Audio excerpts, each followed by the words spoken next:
You're listening to the Deep Purple Podcast, a fan podcast about one of the most legendary bands of all time, Deep Purple. We take a look at the music, history, and people behind the band Deep Purple and beyond.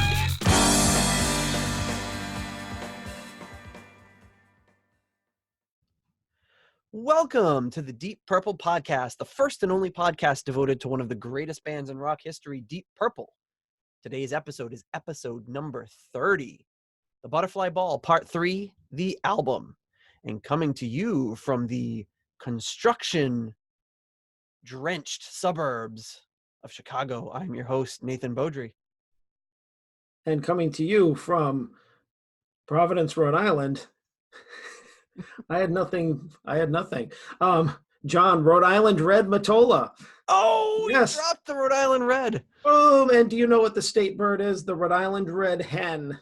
The Rhode Island Red Hen. The state bird. I have an extraordinary chickens calendar. Yeah. Every month I turn it over hoping I'm going to see, and I know Rhode Island Red. The Rhode Island Red became our official state bird May 3rd, 1954. Not very long ago. Oh, it's recent. Yeah. I didn't realize it was that recent. Yeah, just the other day in 1954. I remember like it was yesterday. It was, yeah, but recent being like, maybe we thought it might could have been the state bird in like 18 something. I would have thought like the 1700s or something, but we've been teasing the state bird for at least 2 months now. Yeah, and you can tell neither of us had anything planned for the intro this morning. Nope. They've been doing. They just construction drenched. I was like, what the hell does that even mean? But they're doing my roof, so they've been working on my roof all day. And, the daylight savings was yesterday, and the guys are up there, so it's pitch black here at 4:30, and like 5:30, I'm still hearing banging, and I'm like, is somebody gonna fall off the roof and die? Like, what is going on? Like, they're still up there, and they said they're gonna come back tomorrow to finish it, but I was really worried. Like, I didn't think they'd be working that late. Yeah, we've had construction around here too, like as we've discussed, and like it's mostly wrapped up, but it's it's weird just seeing like people still walking around. I'm just like, oh, it's so late, and I'm like, oh no, wait, it's only 5. And some nights like make even a few weeks ago they'd be working till like 6:30, even 7 sometimes, because they got to wrap this up. Yeah. Before it gets cold, which we're predicted for a little bit of snow here this week. Maybe we got a bit of snow this week. I mean, it snowed on Halloween. Basically, we were. It was freezing cold. There was 3 inches of snow on the ground, but we still went out and did the trick or treating. Well, of course, your kids weren't letting you off that easy. No, not at all. It was it was quite a night, but we had fun. Great. And So now we're getting our roof done finally. For a hailstorm we had back in May damaged our roof, and the good news is our roof was super old and needed to be replaced anyway. And the even better news is, since it was a hailstorm, the insurance people came out and they're like, "Yep, it's completely covered by your insurance." So we're getting a completely new roof and new leaf system and everything. Woo. Yeah, so I was like, wow, I'm glad that the hailstorm came when it did, because we'd probably have to replace it in the next couple of years, and it's going to save us, I don't know, $20,000 or whatever. Wow, right now, all of our listeners over 40 are like, awesome. All of our listeners under 40 are just like these freaking old guys. Well, luckily we have a podcast about Deep Purple, so it's not probably a ton of younger. Yeah, anyone younger than 40 is going to be like, what the hell? But yeah, you're right. Wow, this is what we're going to get excited about in another 10, 15 years. Great. Oh, it's covered by insurance. Oh, yes. New roof. Oh.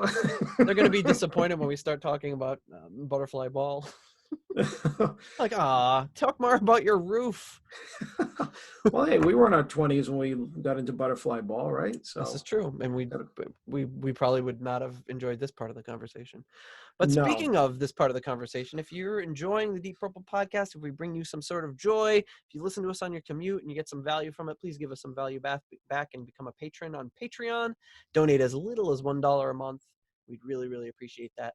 And also, be sure to give us a 5-star rating and a review on Apple Podcasts. Let us know what you like about the show. We'd really appreciate it. Speaking of Patreon, I want to thank our patrons. We've got Clay Wambacher and Steve Seaborg of nameonanything.com and alltheworldsastage.net at the $5 tier. Peter Gardeau at the $3 tier, and then our friends Els Murders and Spacey Noodles coming in at the $1 tier. And then a big thanks to our brethren at the Deep Dive Podcast Network, Sabbath Bloody Podcast, Skinnerd Reconsidered, and the chairman T-Bone Mathley. Thank you for all your help. And then it wouldn't be the Deep Purple Podcast without the patron saint and archivist of the Deep Purple Podcast, Jorg Planer, providing us with all sorts of first-hand accounts of the band and dates and all that sort of stuff. We couldn't do it without him. He's an essential. He's the essential. He's our unofficial, I don't know, researcher, I guess you will. Yeah, archivist. Unpaid intern, whatever you want to call him. Yeah, he's got a lot of cool stuff on Twitter too. I like his what is it, Coverdale Daily or Daily Coverdale or something like really. Basically, what was Coverdale up to at this day? Yeah, he sent me a really awesome video of Hardin in York on German TV in the 1970s. He sent me that. I think it was this morning, and so I watched that whole video. It was about 20-minute video. It was great. What an amazing band. Just the two of them. Hardin on keyboards, on organ really, and vocals, and then York on drums. And then every so often, Hardin will come over and do some percussion like Ian Gillan does or something. And they were kind of like the White Stripes of their day, just two people, a two-person band who just rocked really hard, and really great stuff. So anyway, I don't really have many updates or anything. I just wanted to kind of save it for the album today. We not a ton of stuff going on social media. Wanted to just dive right into the album, right into the songs, with just a little bit of a lead up going into it. But I guess, do you remember what your first exposure to the Butterfly Ball was? Like, how did you hear about it? I really wish that I did. I was like thinking about it. I mean, obviously got into it by, knowing that it was a Roger Glover project. I mean, as we all know that the reason we got into anything Deep Purple related was because somebody from Deep Purple was involved. I can't even remember, I certainly didn't know that there was a movie. I know that, not until later. But so I must have known that there was an album, and I don't even think I knew who was on the album.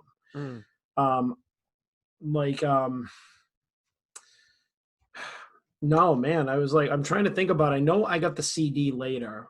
I feel like I must have gotten it on cassette or something first. Well, you couldn't get the CD. It wasn't available. No. At least not in America. And I learned about it from you. Yeah, so just trying to... being in your bedroom and you playing me a clip. It must have been, I think it was Sitting in a Dream, and saying, "This is Ronnie James Dio." And I was like, what? That's crazy. Yeah. And then you played Watch Out for the Bat, I think, and just kind of being blown away, wanted to learn more. And you had this old cassette of it. Yeah, so and it must have... We looked for years to get that. It wasn't until many years later that the DVD made its... And the only way, I think I've talked about on the show, the only reason I got it is because my parents were going... They went on for their, I think, 25th wedding anniversary. They went to Europe and said, "Do you want us to bring you anything back?" I said, "Yes. When you're in London, go to a record store and see if you can find the Butterfly Ball." And they did. And it's this one right here. Yeah, you know what? That was the one I got in an import store. Probably around when was that? When we were, we were in our 20s, right? No, well, I think I was a teenager when we finally got this. Because I remember getting that one, but I think I got it in either an import store or it was one of those import catalogs, because I had sent away for imports too. But I remember just thinking oh, great. Because I was, when I was finally converting over to CDs, when I gave in,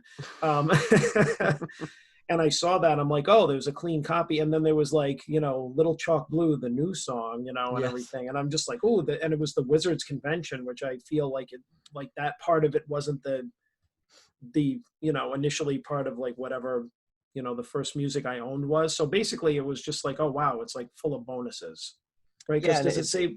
It came with six. Yeah, it came with the little chalk blue that wasn't on the cassette we had originally, and then it Yeah. came with 5 tracks from the Wizards. I'm sorry, 6 tracks from the Wizards convention, which I had at that point never heard of, Yeah. and that's I what don't got think us I kind had. of into the Wizards convention, saying, "Oh, well, these are cool. There's a whole album. Let's check Yeah. that out." But I think that's I feel like that might have been my first exposure to just like, wow, like Glenn Hughes and Coverdale and Ronnie and Roger Glover and just all these different people like work together. Like, you know what I mean? Like that kind of, I think, got me into the whole concept of Deep Purple being like a family, like Mhm. everybody's just always running into each other and working on projects together type of thing. And, but to pinpoint like how I heard about it, it could have been through just like maybe the newsletters or magazines, import Yeah, catalogs or whatever that I was reading, and just like somehow being just intrigued by getting my hands on every single thing that Deep Purple did, just kind of like how I did with any band that I was obsessed with, like Kiss and everything else. Like, no, what there that person's on it, gimme, I want it. exactly. Right. So, and obviously you remember how you got into it because guess it was my influence. Yep. So Yeah, it certainly was. Yeah, I don't know. I'm sure, given my knowledge of Deep Purple, a few years down the road, I would have bumped into it eventually. But I remember sure. just, like so many things when you're really young, just sitting in a room, cross-legged on the floor, and you put this new song on. I remember so many experiences like that. Like my first exposure, my cousin Robbie playing Master of Puppets for me for the first time I ever heard Metallica, and just being like, "Whoa!" And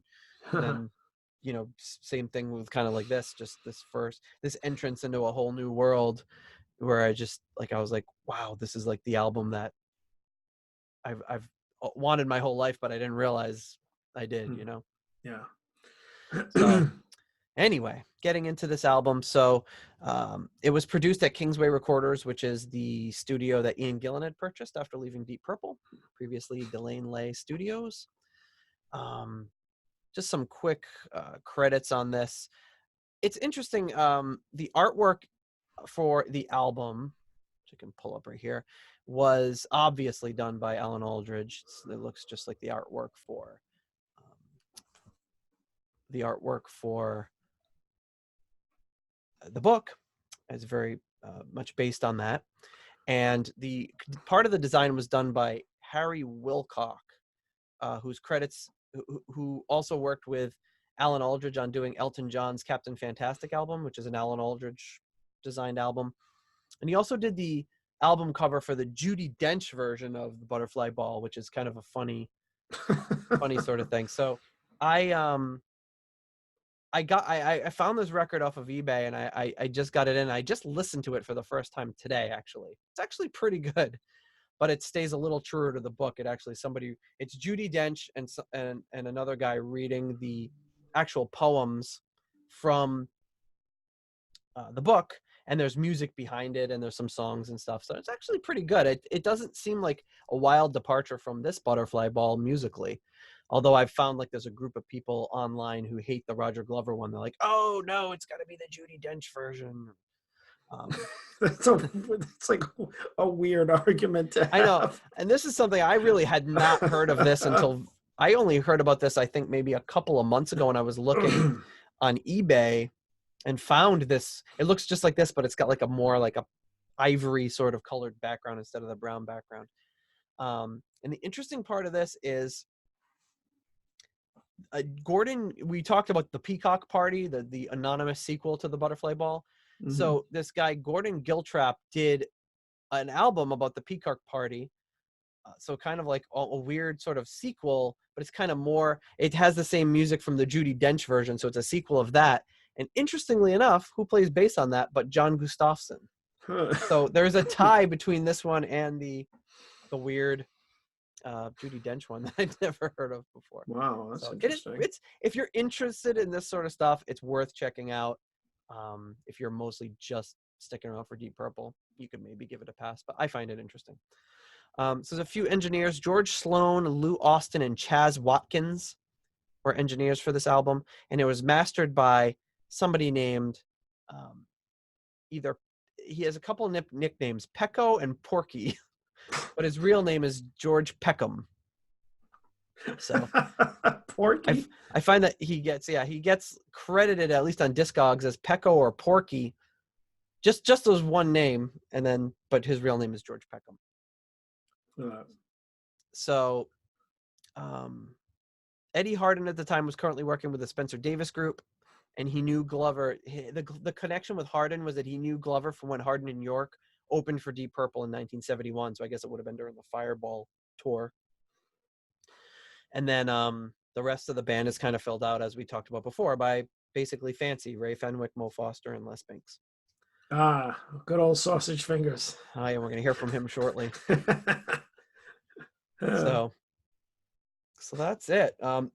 Interesting, in the album, in the gatefold. Oh, actually, I should put up the gatefold real quick so the gatefold for the album has illustrations from the book, and each song, it will say the name of the song, and then it says so it says the first song is Dawn, and it says Roger Glover on synthesizer, and then it says the song Get Ready, and it says Glenn Hughes sings the part of Harold the Herald, arranged by and conducted by Martin Ford and John Bell. So it kind of says who's singing, what character they are being, and then who arranged and conducted, if there's any sort of orchestral stuff.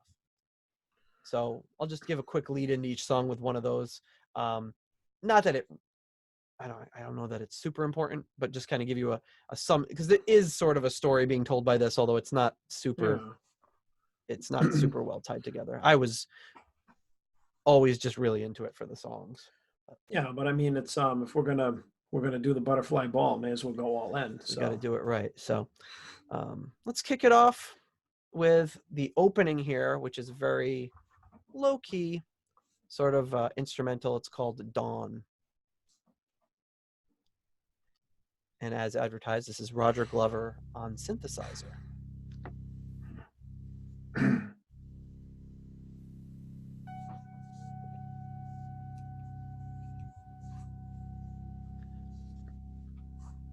And they're trying to create a mood here. This is just kind of the sun rising in the forest.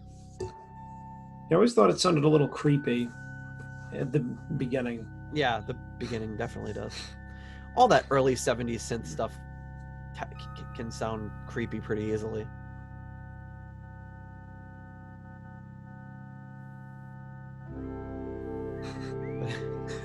I always imagine that part. That's like the sun breaking the horizon, and it goes from like a minor to like a major chord when the sun peaks up. Yeah, and immediately the mood changes. All the sleepy animals waking up for the day.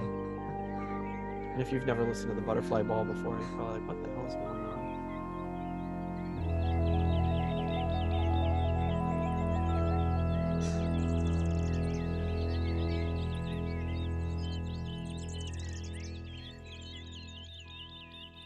So that's it.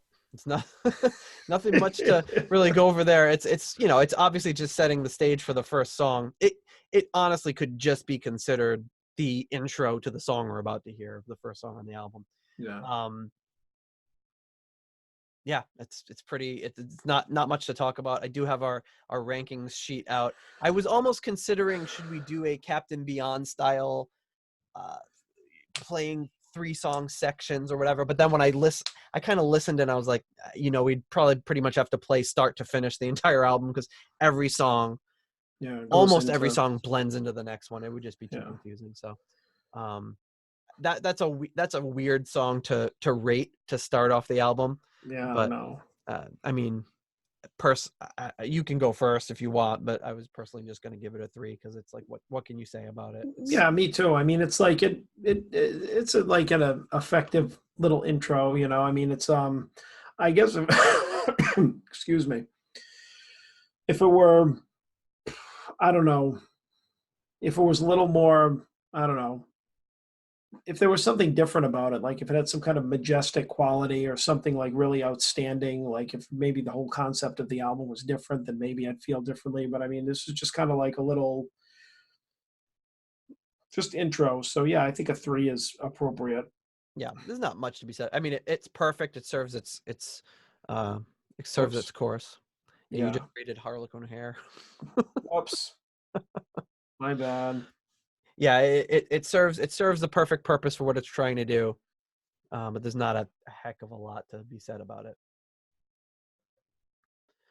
All right, so that sets the stage. It goes right into the next song, which is the song "Get Ready," which is sung by Glenn Hughes, who sings the part of Harold the Herald, which I already said. It's based on the poem Harold the Herald from the book. Some of the songs will match up. The title of the song will match up perfectly with the poem from the book. Some of them is a little looser than others. So it's sung by Glenn Hughes. It's based on the poem Harold the Herald, and this is basically, the sun comes up, the dawn happens, and Harold the Herald jumps up and is like announcing to everybody, "Hey, get ready, suckers! We're about to have a ball." To all the animals. It's kind of weird, right? But again, it's a kid book. But here comes Glenn about to wake up all the animals.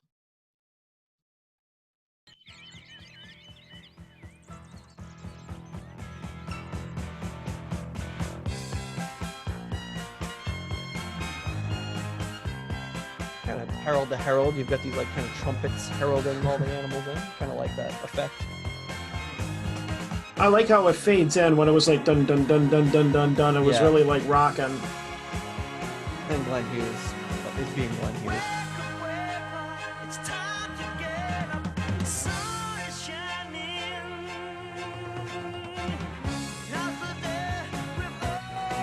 I love the bass groove over here and like his performance, his vocals. This is perfect Glenn Hughes being reined in. It works really well. Yeah.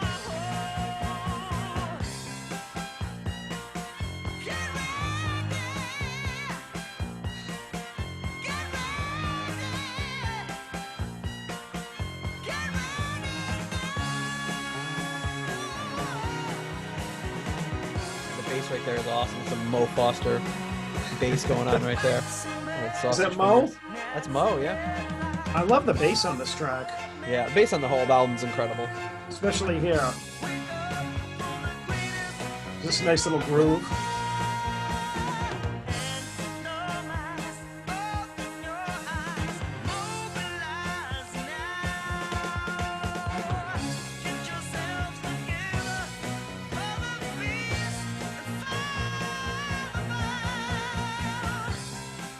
Glenn Hughes just belts it out. I love it.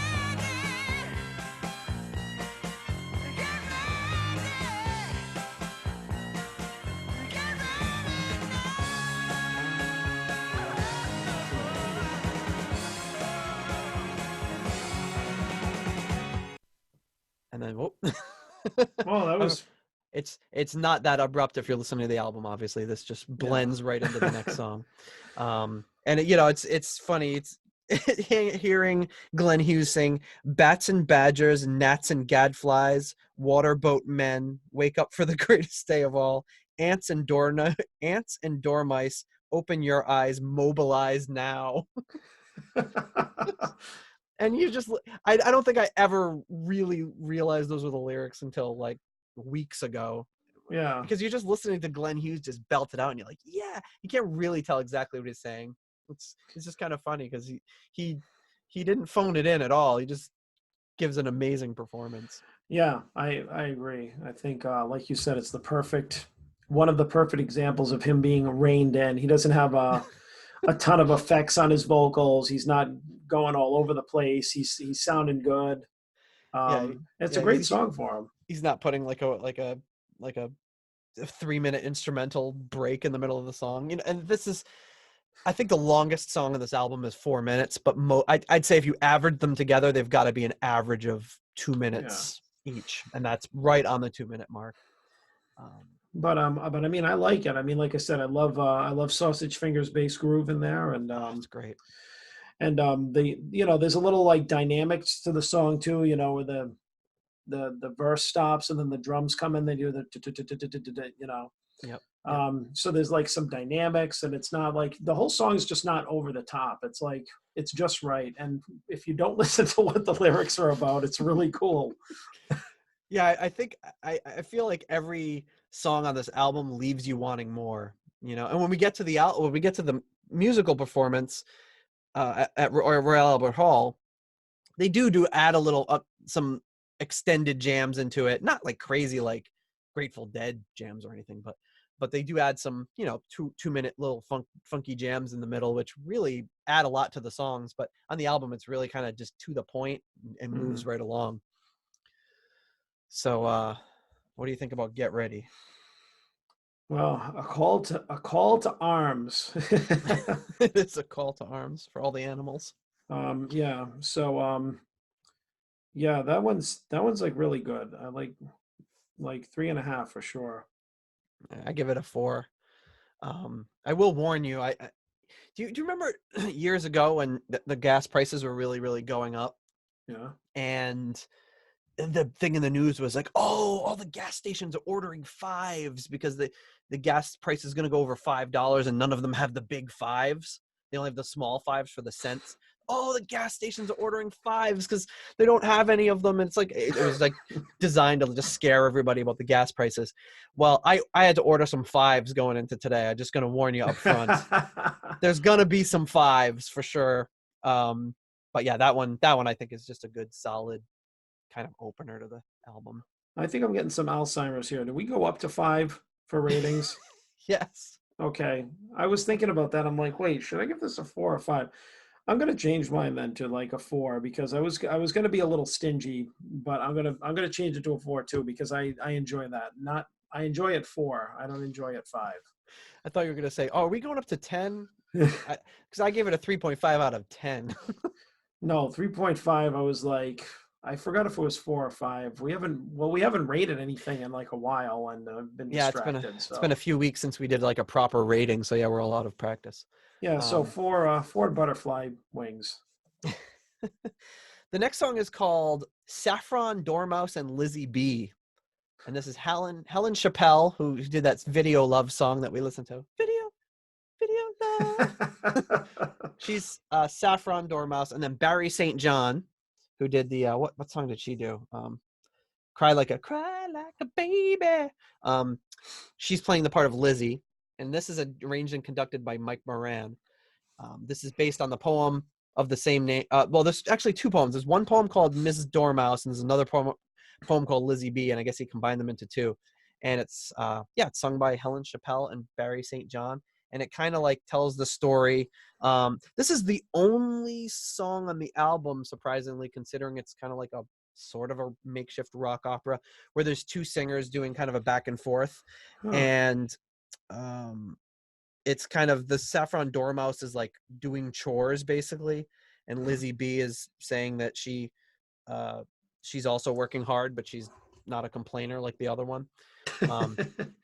And I talked about that when Barry St. John's vocals come in. It's really, this is like kind of the female version of Glenn Hughes and David Coverdale, as far as like there being a huge contrast in their vocals. You've got a very breathy, like high-pitched singer, and then this really like soulful, more deeper voiced singer come in. It's got some interesting stuff going on in the song, and probably one of the more unusual tracks on the album, in my opinion. So here it goes.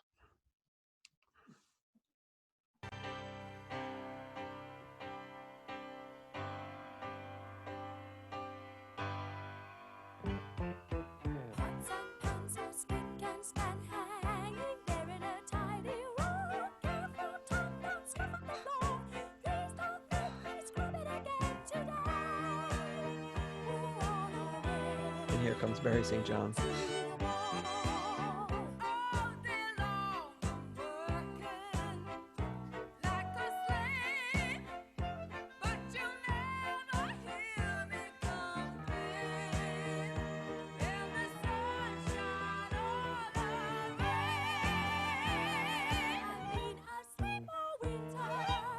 Well, this one kind of makes you feel like you're going into like musical territory, like, oh, what direction's this album going, you know? Yeah.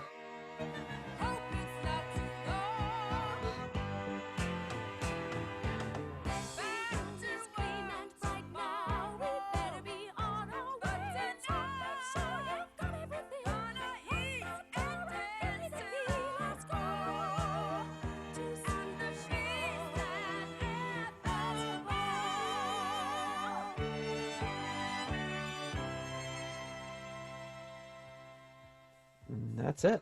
Minute and 25 seconds, short and sweet. Yeah, I like how neither one of us really talked through it. We had like no critique. I was actually listening to it because I hadn't really. It's a minute and 25 seconds, not even a minute and a half. It's very. I think the interesting thing to me about it is you've got Helen Chappell starts off singing this melody.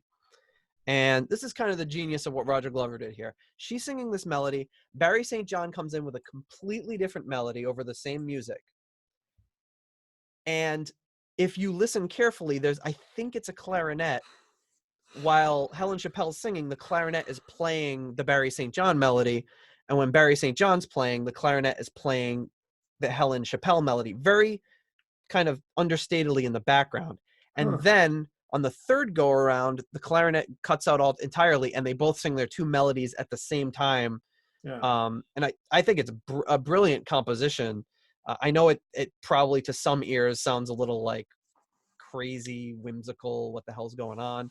But to me, I just think musically, it's for a less than 90-minute or 90-second long song, it's really excellently arranged and interesting that they could have done so much less with that, and they made it so interesting in such a short amount of time. And the thing is like that struck me about it is like not only is it short, but it's not really complex.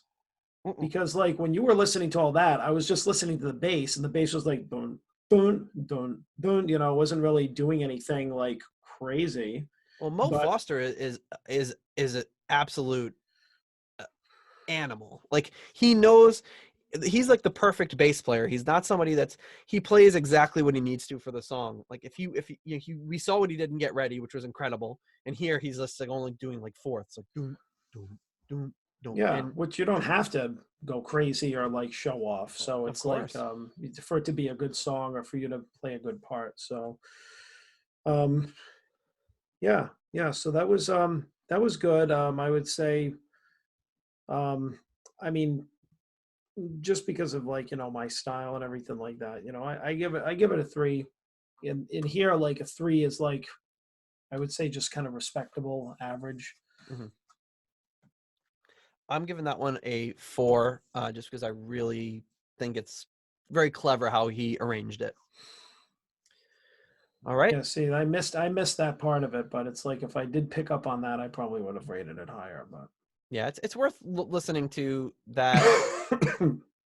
That part. It's one of those things you don't pick up on the first listen, probably, because there's just so much thrown at you. If you listen to this album in sequence from start to finish, it's I think 40 minutes long, and there's so much that gets thrown at you in such a short time. Like anything else, you listen to it 100 times, 200 times, 300 times, you start to pick up on a lot of little subtleties that you missed the first time around. There's a lot going on. Oh yeah, we've talked about that before. Just kind of anything. Absolutely. Okay, next up we have Harlequin Hare. This is Neil Lancaster sings the part of a one-man band, or I guess a one-hair band. Hair band. That's pretty good. Wah, wah. And this is not surprisingly based on the poem from the book Harlequin Hare. So here we go.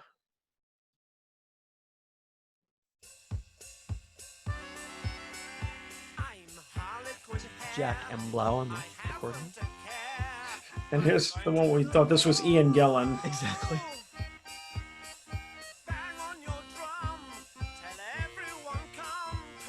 You can see how you'd think it was Ian Gillan putting on a voice.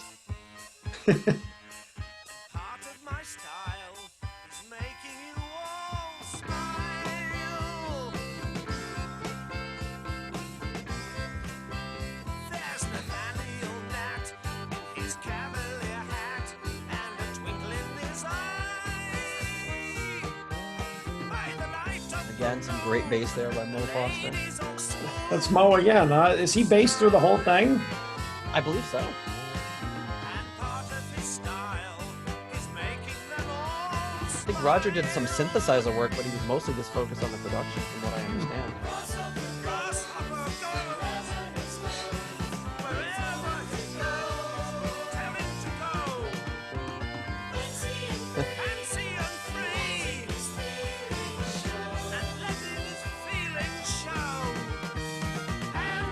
hear the whole choir of butterfly balls back to the singers there.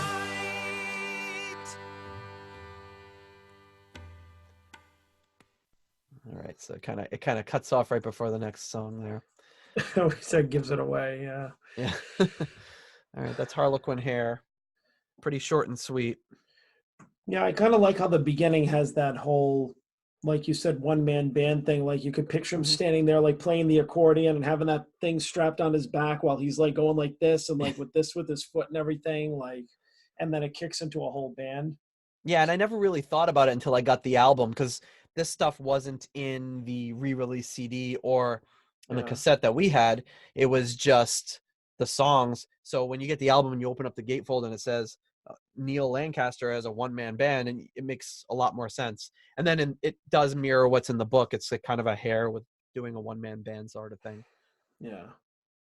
But right. Yeah, that was good. I would say I like the dynamics in there, so definitely a 3.5. I give that one a 3. I think it's probably the I mean, I like it. And it's like anything else. Like if on this album, if there's you don't skip any songs because there's not enough time.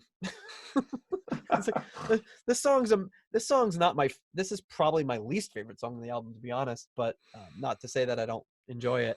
And like I said, I can survive through 1 minute and 27 seconds of my least favorite song on the album. It's pretty easy. And then this goes into what is probably the next 4 songs are probably some of my favorite on the album.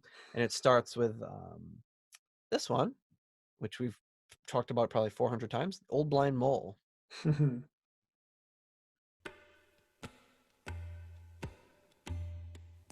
Old blind mole, it's home sweet home down in his hole. Old blind mole, he don't need me or you. That's Dudley Moore's drummer playing the tabla there in the background.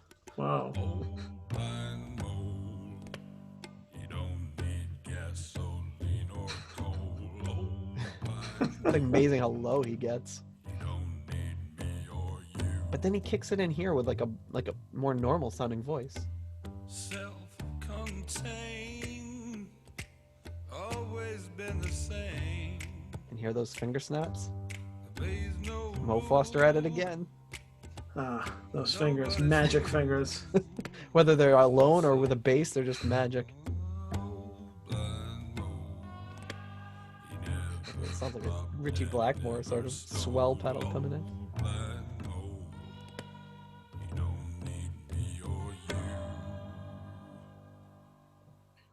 No, who was singing that? That was John Goodison. He was kind of that like larger than life bearded guy. Johnny B. Great.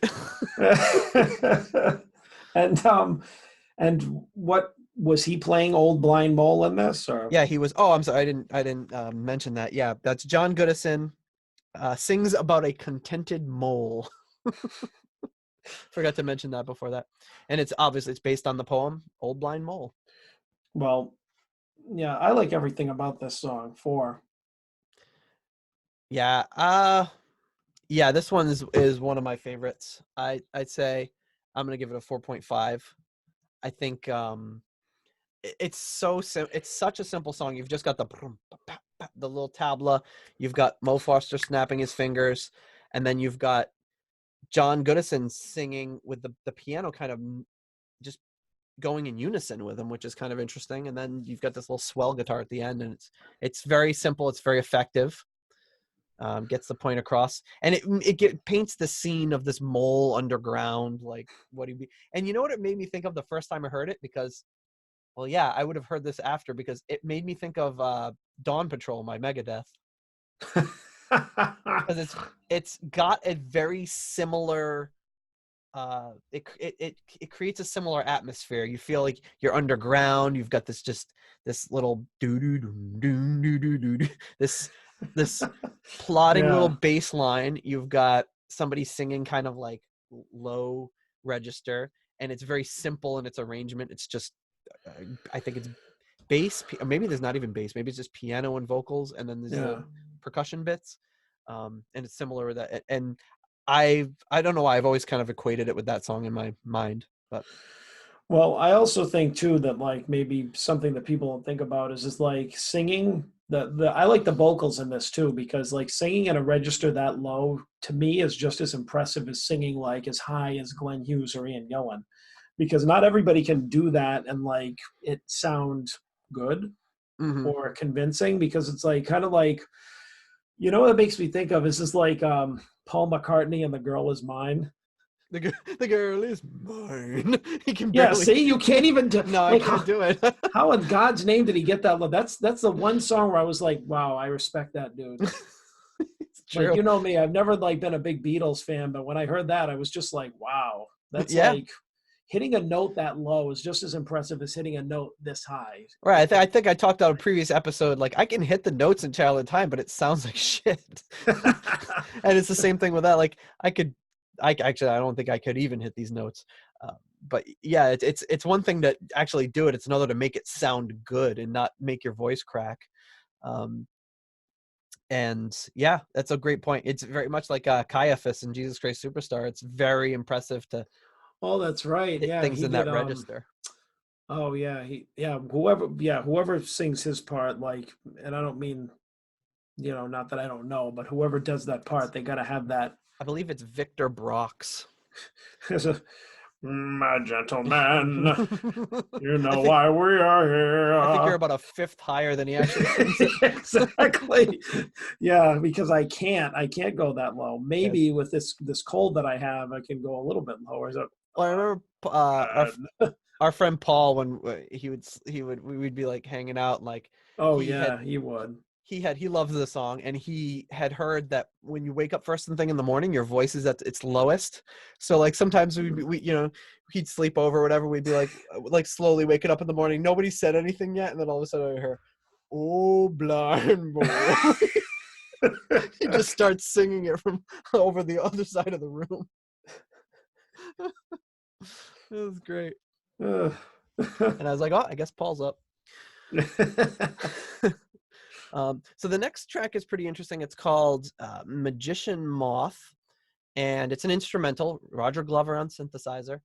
It's based on the poem by the same name, Magician Moth. And this is kind of one of the picture is not, this picture scared my kids.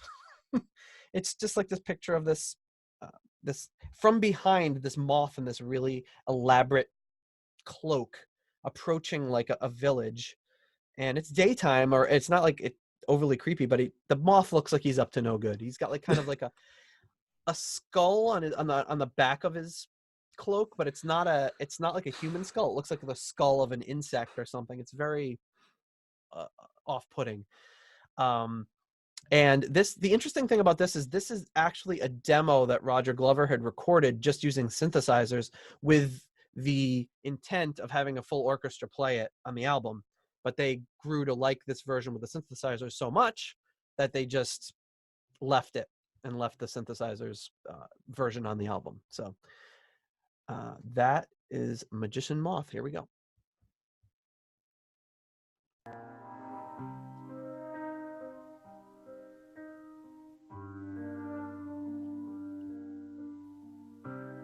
So there's a piano in the background, then he's got this little like swelling synth.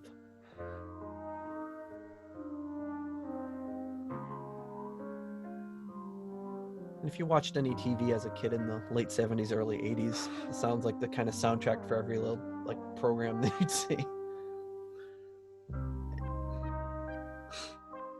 And it gives me that very like nostalgic feel for like the like TV and cartoon music of the 70s and 80s, you know? Yeah, I was gonna say this sounds like very like this would probably fit right into like the Stranger Things soundtrack. Yeah, yep. Even though it like, predates the 80s by like, several years. But I mean, this is the type of stuff that you would also hear in like early 80s, like Never Ending Story type of like things and TV movies in the late 70s. So. And synthesizers was such a cheap budget way of pumping out a soundtrack for something. And I really like kind of like layering it too, made it sound really impressive. And I think this is a really cool sort of haunting sounding instrumental. Yeah, I really like this. Yeah. Who plays this again? It's all Roger Glover.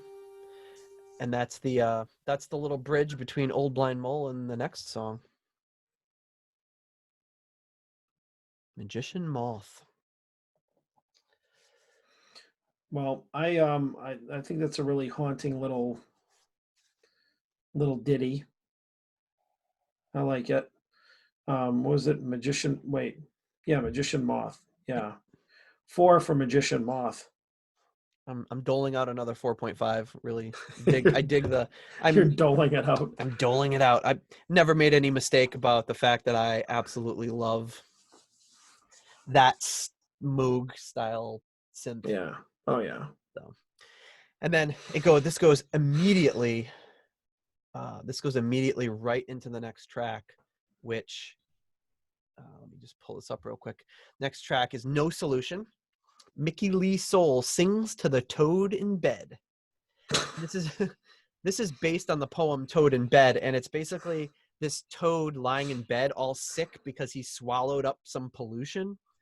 It's kind of weird. And the Mickey Lee, not Mickey Lee Soul, but in the book, the character is kind of like checking him out because he's all sick. Because I don't know if it's kind of a tale about how mankind is polluting or whatever it is. I'm not the literary guy to get into that, but it's basically him talking to this toad, and kind of funny thing.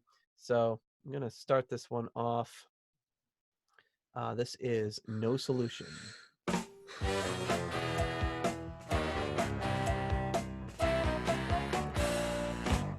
And this is one of the best horn arrangements on this album.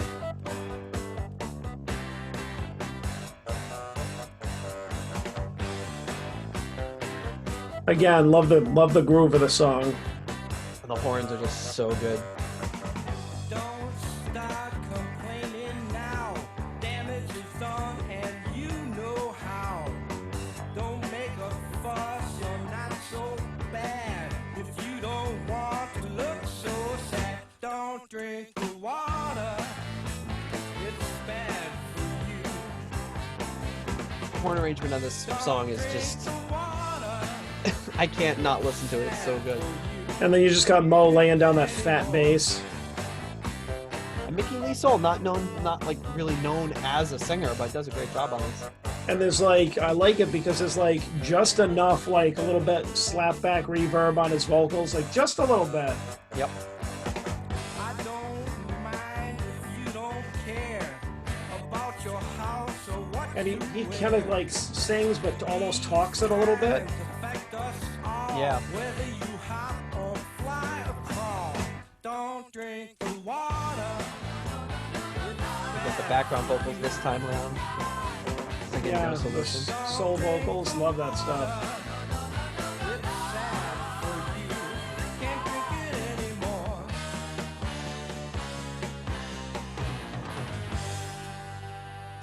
No solution. A little sax solo. It almost kind of reminds me of something off one of Coverdale's first couple of solo albums before Whitesnake. Yeah. This was like kind of the vein that his stuff was in. Yep. Yeah, which if you're not familiar with pre-Whitesnake, David Coverdale might come as a little bit of a surprise, but Yeah. He was kind of all over the map with like his stuff. and he had the same background singers, the same women were singing on that album. Now in this verse, I like those background singers because they throw on the da-da. It's awesome. There's a way to make it clean. It doesn't have to be a dream. What was once can be again. I know how, but I don't know when. Don't drink the water. It's bad for you. This is one of the longer tracks at 3.5 minutes, so kind of a normal song. Almost Yeah, makes you I know. wonder if they pegged this as maybe a potential single. Don't drink the water. You know it's bad for you. No. Don't drink the water. So sad for you. Can't drink it anymore.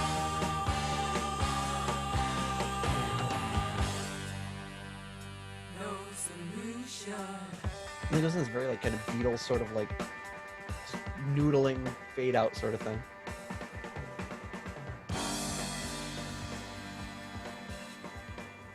And that's kind of, you get the first taste of the next song there. They hit that one little note from the next song because it's overlapping. It's kind of like a crossfade. Yeah. But that's No Solution. Not to be confused with Glenn Hughes's No Solution a few years later. No Solution. No Solution. And again, the same background singers. Oh my God. Well, that one was good. I always looked forward to that song. So that gets a 4 from me. All right. I'm giving my first 5. Hey-oh! Hey-oh! I love this song. There was one point, I think the first time I heard the song, and I remember being at your house, I heard this and I was like, this is the best song I've ever heard. Because it was because of that, it was because of the horn section, that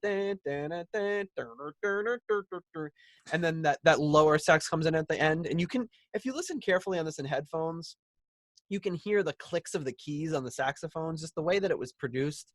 I just think it's a brilliantly done song. I think it's one of those ones I'm surprised nobody has picked up and redone, because it's just it's great. Can't get enough of it. All right. Need a minute? Need a minute just to get over that song. This next song coming up is Behind the Smile, and this is David Coverdale warns Lily Lizard of the fox. I like how it says like the name of the singer, not the name of the character. So David Coverdale warns Lily Lizard of the fox, and this is based on the poem, like loosely, the poem in the book called Punchinello, and it's like a fox. It looks like a fox like riding a train, basically. And he's sitting in like, it looks like he's sitting in a boxcar. I don't know if I'm just reading into that, but yeah, David Coverdale sings this one, and let me just kick this one in. I'm having to get these things queued up in advance, because normally when I play these, there's like a little bit of a lead into a song, and I can cut over to it to share the screen with you, but there's not much lead into these songs. They just kick right off. So here it is, Behind the Smile.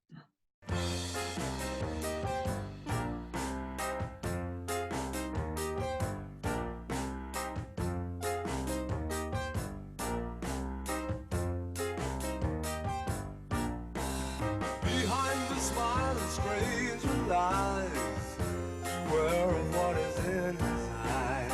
Looks like fun, but he's after you. It's not so funny what that smile can do. That's a great Coverdale vocal. It's honestly, I was posted something on Twitter today, and somebody said that they think this is Coverdale's one of his best performances ever.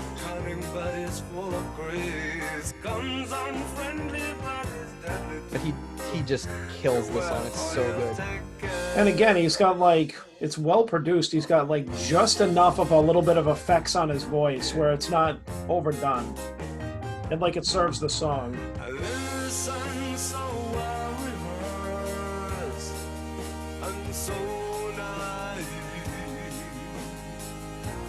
It's almost like the effect on his voice kind of mirrors like the electronic feel of the synth, you know? So it all kind of melds together really nice. And the synth drums and keyboards and bass are all so tight. It's like piano layered with synth, layered with bass and drums, all just creating this really interesting groove.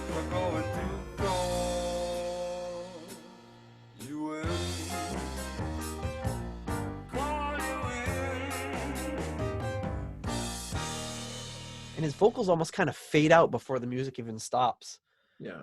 It's a very interesting song. 1:46, very brief song. Warning about this cunning fox that's gonna trick you and then eat you. And being warned by none other than Coverdale. Coverdale, usually the fox that is going to eat you. Yeah, exactly. The fox in the sheep's clothing. If Coverdale's warning you, then you know it's gonna be bad. Well, I would say Coverdale at his finest, 4.5. Yeah, I'm dishing out my second consecutive 5 on that one. Love this track. Love Coverdale's performance of it. Yeah, it's just great. It's quick and to the point, and just as great as Coverdale is, the instrumentation of it is just fantastic. Very simple. Like I said, he layers those grooves all together. You've got like almost all the instruments are meeting up in unison, but then also doing these other little subtle things just off the unison as well. And it's it's one of those things. I know there was a Deep Purple song on one of the earlier albums we were talking about where it's like I almost can't figure out which instrument is doing what, and that's kind of what makes it interesting to me. It's very, very unique. Okay, that takes us to the next song. The song is called "Fly Away," and this is Liza Strike sings to the caterpillars. This is based sort of on the poem Esmeralda, Seraphim, and Camilla, and it's basically just telling the caterpillars about what they need to do. You know, somebody's going to organize those caterpillars. They're not going to do it themselves. They're a bunch of followers. So here we go.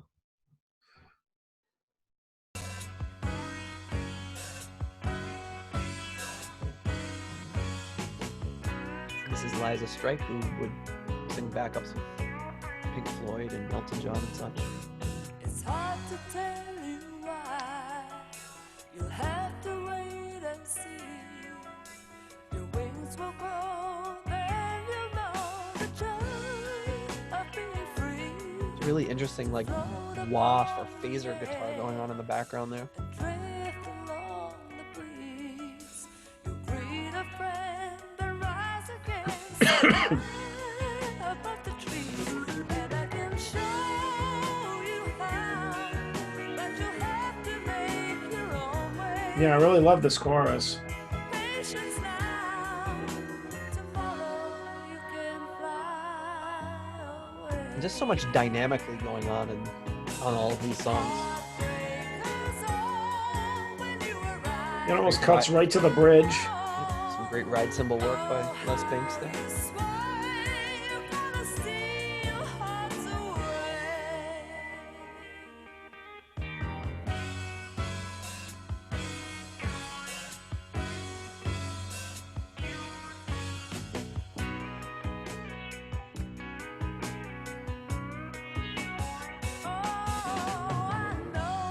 Really interesting. I love Ray Fenwick, what he does, not just on this song, but just in general, what he does as a player. He's not just like strumming chords.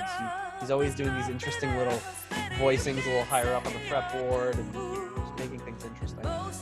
The arrangement of the song is interesting too. Yeah. Because it went like verse, chorus, bridge, and then back to a verse. Yeah. I feel like you don't hear that a lot. Especially in a 2-minute song. The fact that you could fit a bridge in a song so short is impressive.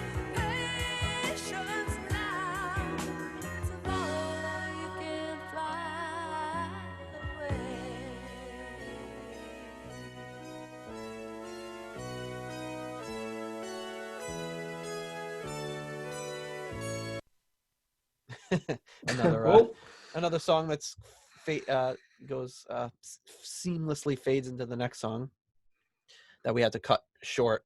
That's Fly Away.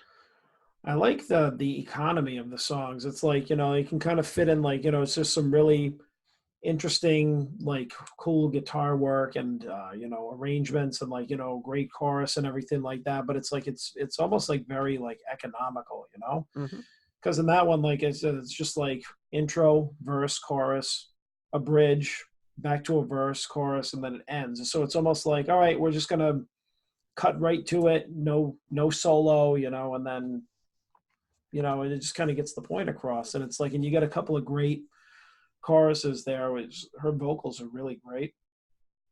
Yep.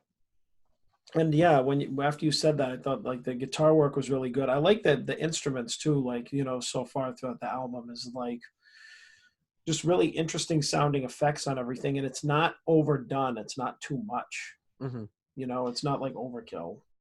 And I think I mentioned this before, but I'm not a big fan of musicals in general. There's some that I really love, but in general, I'm not. I find the music to be very, I don't know if precise maybe is the right word. It's just very clean and the Yeah. singing is sometimes can be very bland, like excellent, talented singing and good singing, but not like having a lot of character to it. And this kind of to me reminds me a little bit of Butterfly Ball, where of Jesus Christ Superstar, where you've got you've got rock singers singing it rather than Broadway singers or theater singers, and you've got this solid rock band backing them up. So they're not just like going to play the exact Right. same thing every time. They're doing more of this groove sort of thing and jamming the music rather than just playing exactly what's on the sheet. Right, right. That's why like some of my favorite musicals are like ones just like this. Like I like even like I don't even know any of the newer musicals, but like even the ones that like, claim to be rock and roll musicals don't like of the recent years have that polish on it that I Right. don't like. This is not like this. Jesus Christ Superstar, Rocky Horror Picture Show is another one. Hair is another one. Even one that was like I guess recent around this time would be like Cabaret was another one, which is not really a rock musical, but I think the subject matter, really did it for me. Plus, it was kind of gritty in that kind of 70s way. Those are really like, and I'm not a big musicals guy, but those are some of my favorites. Yep. They're all kind of in the same vein. Yep. All right. So what do you think about this one? 4. Yep. I'm going to do the same. I enjoy it. I really like that one. For all those reasons that I had said before, which I will not repeat. You'll have to rewind if you want to hear it. The next song, and it'll be the last song of this side of the album. Actually, no, I'm sorry. This is the second to last song. It's Aranea. And this is sung by Judy Kuehl, who was Roger Glover's girlfriend at the time. And this is a song based on the poem called Miss Money Spider. And in the book, it's just this big spider sitting at a vanity, like from behind, doing her makeup. And Roger Glover said that when he saw this, he thought it reminded me of like a young girl in her bedroom doing her makeup, like putting on too much makeup and lipstick and stuff.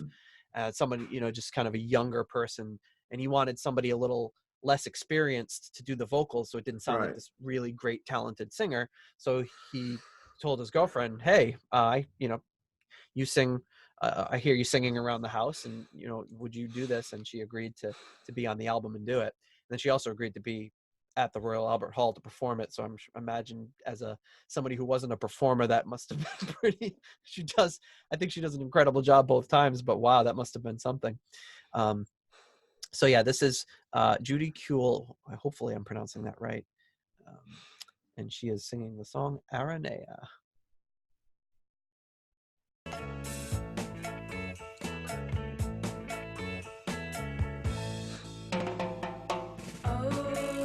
Almost like a reggae vibe to it. You're so Yeah. divine. To take my eyes off you, you really shine. Oh, Aranea, you seem so wise. And every time I look into your spider eyes, my hopeful heart just flies. Time is flying too, so brush your hair. And it's funny that I never really thought about it when I first heard this, but you're giving like the least experienced singer on this album like the reggae song. Yeah, which I never really thought of it having really a reggae feel until you just mentioned it. Yeah, and I don't think I spent a lot of time thinking about it either. And like we've talked about before, that's kind of a great way to do things. You don't sit there and think about the style it is. Just stand on its own. You look the best of all.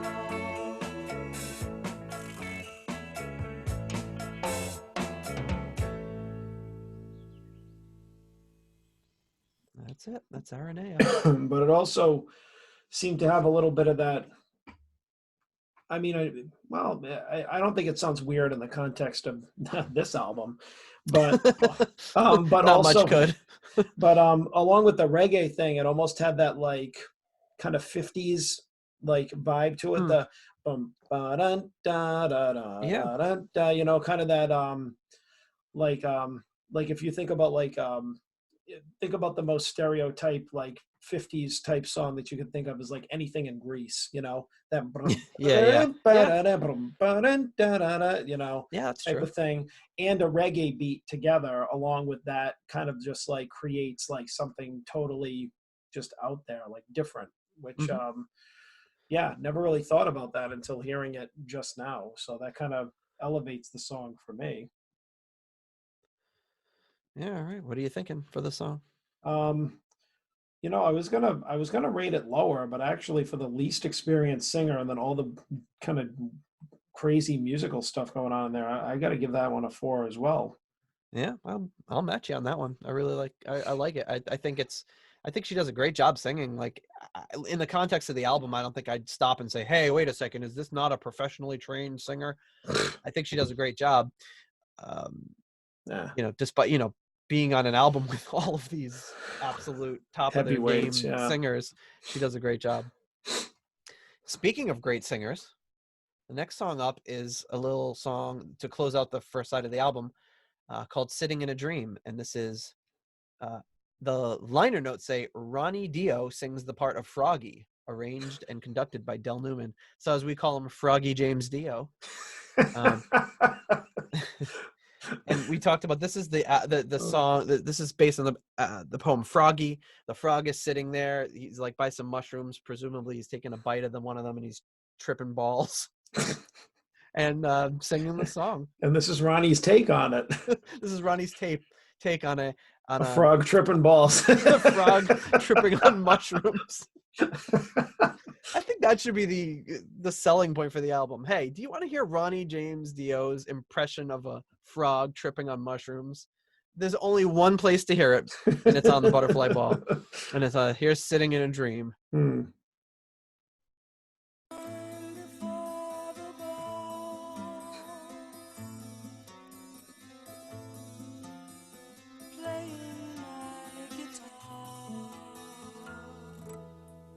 I love those little harmonics he puts in there. The guitar has this like really crystal clear tone to it too. Yep. Who's on guitar? This would be Ray Fenwick.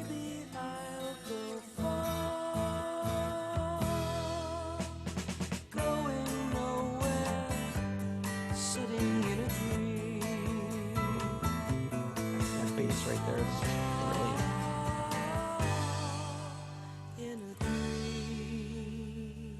Wow, this is like one of Ronnie's best vocal performances as far as I'm concerned. It's a beautiful song. You have the strings swelling in here.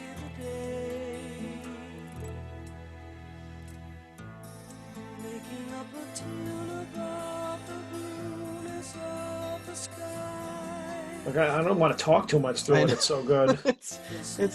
It is. It's a breathtaking song.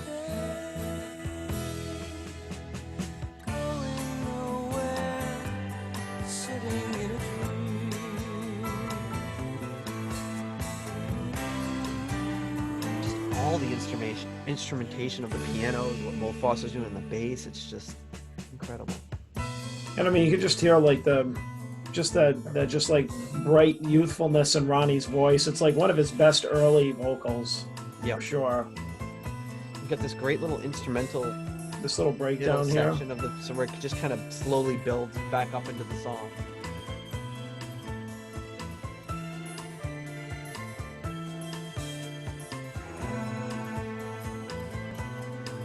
A couple of dynamics in there. Now you've got the strings and you've got the piano playing. The synths are coming in and starting to match what the piano's doing. I don't know how many tracks he was working with on this album, but he had to have had at least 16. Or probably 16 was probably all he had that time. I don't think he was doing this on 4.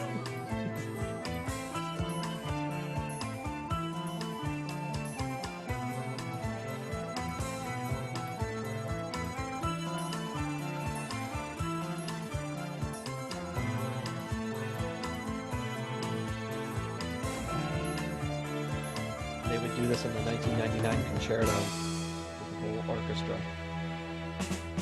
Watching as a red and white balloon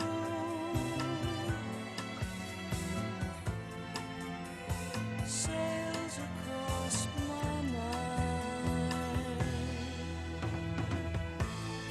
In between the images that drift along my cheek. If you're used to Ronnie James Dio belting it out, this is a little different, showing that he can sing just as soft as anyone else and still still have the same power, the same emotion that he puts into his songs when he's belting it out.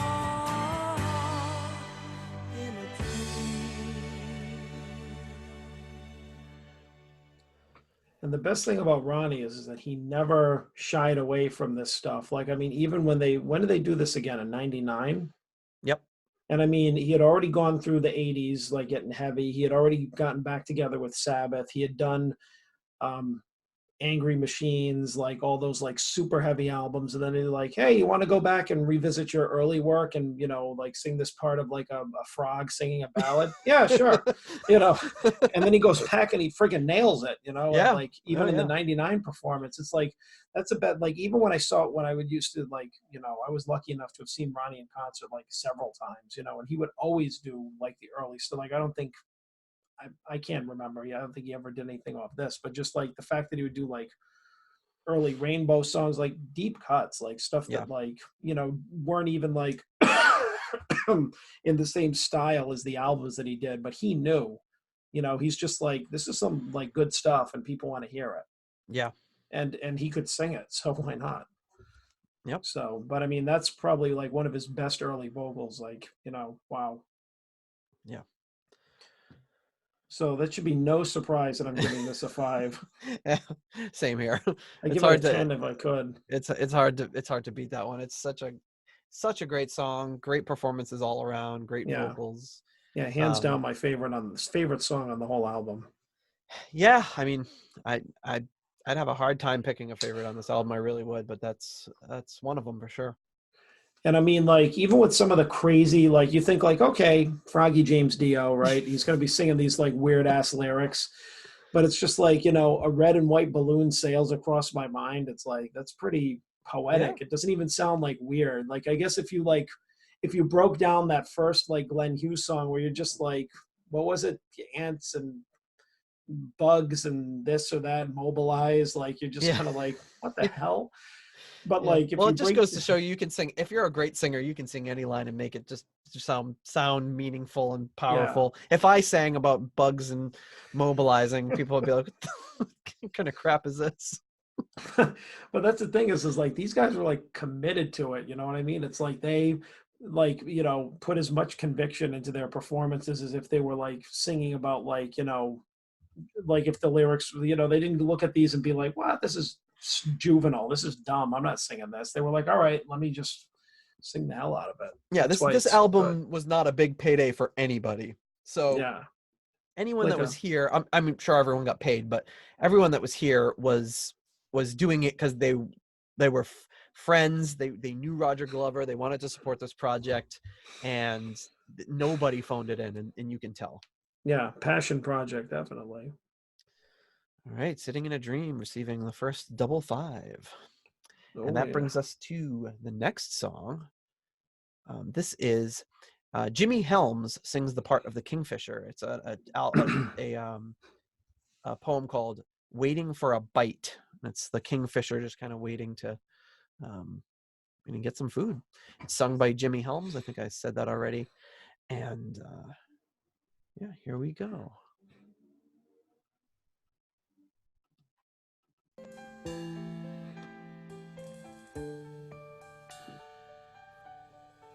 Ray Fenwick's doing a lot with harmonics on the guitar in these two songs.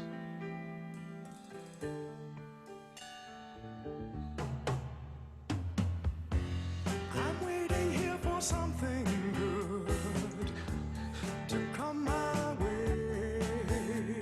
I feel like these are like very like musical-ish vocals. Like he sounds like he sounds very theatrical. It's not a bad thing. Yeah, I feel like his performance is very theatrical. He's like, yeah, I mean, yeah. I'm just waiting. Oh, I am waiting. Like almost like he's crooning. yep. People that are restless, moving here and there. Somehow they seem to go nowhere. Apparently the kingfisher was not invited to the ball, so he's just kind of sitting there waiting to fish. He's got a fishing line in the water. He looks all pissed off. He's got a backpack and a top hat with little lures in it.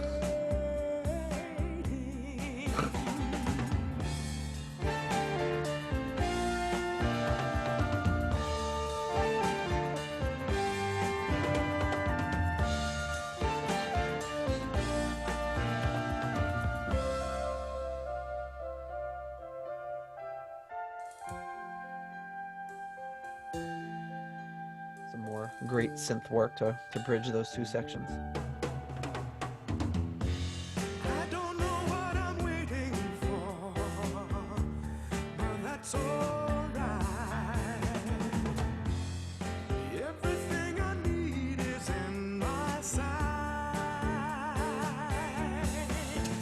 I'm free as every kingfisher should be. I don't know why he didn't get invited to the ball. He seems like a nice guy. More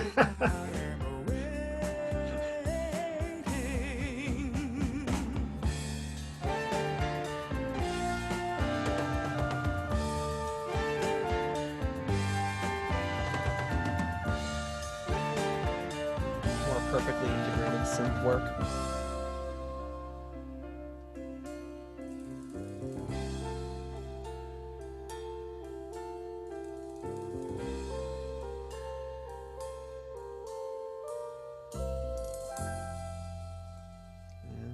Is waiting. It's gonna. The next song wants to start, but oh, almost. Ooh. I have to wait a second for that one. So that's waiting. Yeah. What are you waiting for? Let's rate it. That one was good. Even though I enjoyed it, like it was for me just like average, like 3.5. I give that one a 4. 3.5. Make him laugh. I really appreciate the melody on that one. I think it's really interesting. All right, that kicks us into the next song, which is Sir Maximus Mouse, as Eddie Harden sings about the business mouse. And I gotta just set the stage by saying I love this song because it's about like this capitalist mouse like in an office, and even the picture of him in the book is him like at a desk with like charts showing like profits and things, and he's smoking a cigar, and he's just about making money. And it's just such a great idea to me, thinking about this like really hard-nosed mouse who just like he wants to earn profits and see his stocks going up, and he's just ruthless, this cutthroat mouse. Just always has amused me. And it's Eddie Harden, who I love, who does a great job singing it. So, and he's not playing the part of the mouse, he's singing about the mouse. It's like it's not in the first person, so he's just telling you all this whole story. You listen to the lyrics about how much of a cutthroat capitalist this mouse is. So obviously it's based on the poem called Sir Maximus Mouse from the book. And here we go. Let me just fire this guy up, and we'll go right into Sir Maximus Mouse.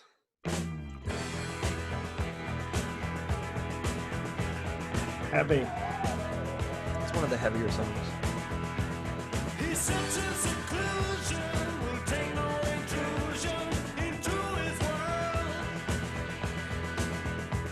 They all bow their faces from men in high places to the office girl.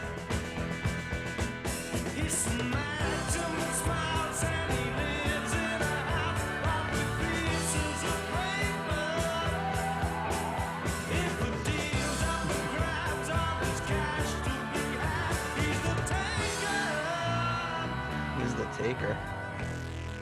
He's facing a crisis, a dropping cheese prices, falls into sound. And you hear that organ, that kind of organ in the background. That must have been hard in an organ. It sounds like his kind of style. He's got that kind of acoustic John Lord sort of style.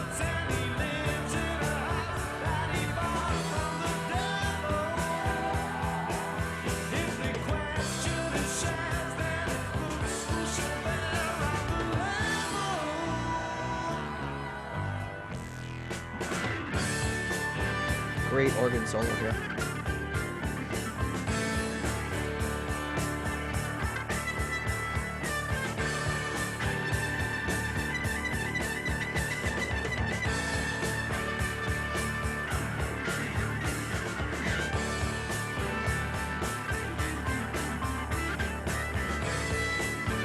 Amazing to have like a 45-second organ solo in a 2.5-minute song.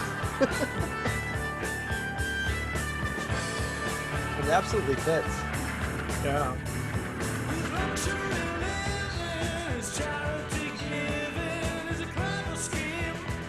Well, because the song's got a little bit of a heavy edge to it. Yeah.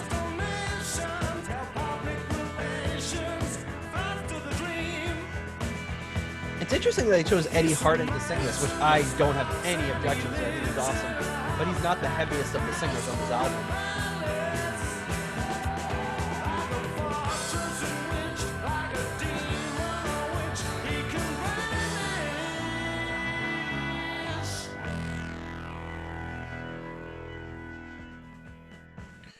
I feel like a lot of these songs, like they have that, you know, that style of singer where they're not, for lack of a better word, they don't have that edge to them. You know, they just have that kind of like straight ahead vocal, but it seems to work. I just have to highlight a few of the lyrics on this because this song just cracks me up. It's just so good. So some of the lyrics here. He's facing a crisis. A drop in cheese prices force him to sell. I just love the idea of this mouse. He's like, friggin' losing my ass on these cheeses. Sell. It's just so great. You know, he's playing with others' lives. He makes sure that he survives. They can go to hell. This is a kid's album. Keep in mind. You know, they all bow their faces from men in high places to the office girl. He lives in a house that he bought from the devil. I mean, it's just, there's such great stuff in here. Yeah. Just read the lyrics to the song and just tell me you're not amused and impressed by this amazing mouse. He's this mouse that's just a complete asshole. It's just great. And Eddie Harden's telling you all about him. Like, listen, this guy's bad news. All he cares about is money.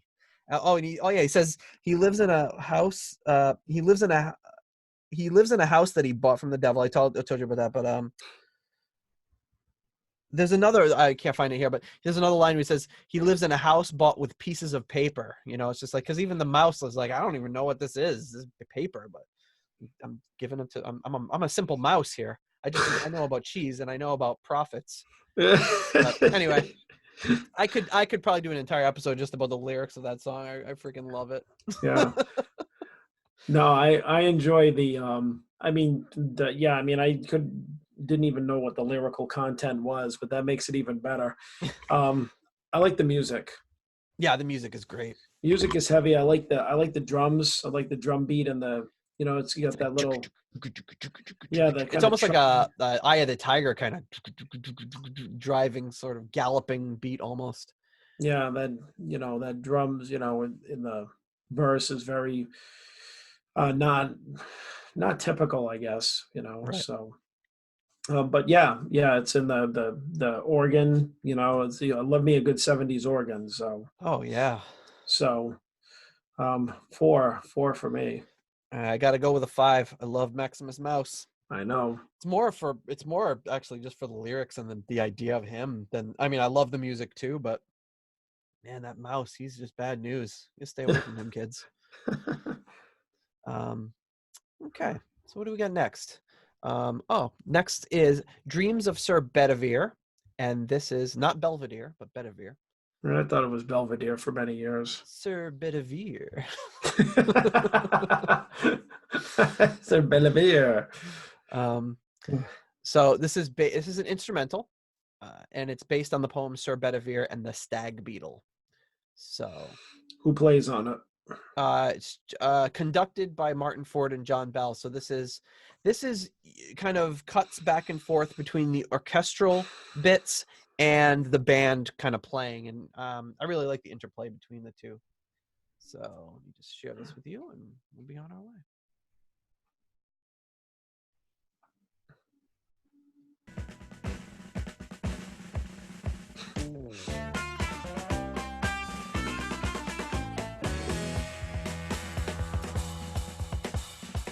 Love the drums there.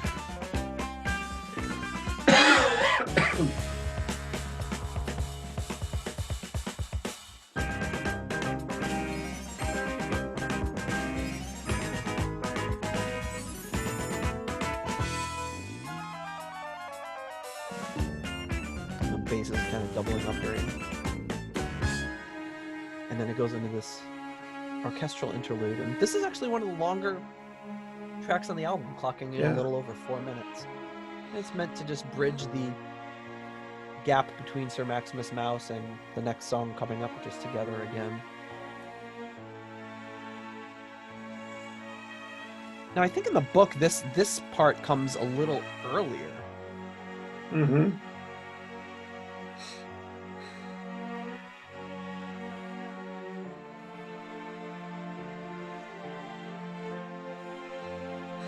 Trying to find it while we listen to this.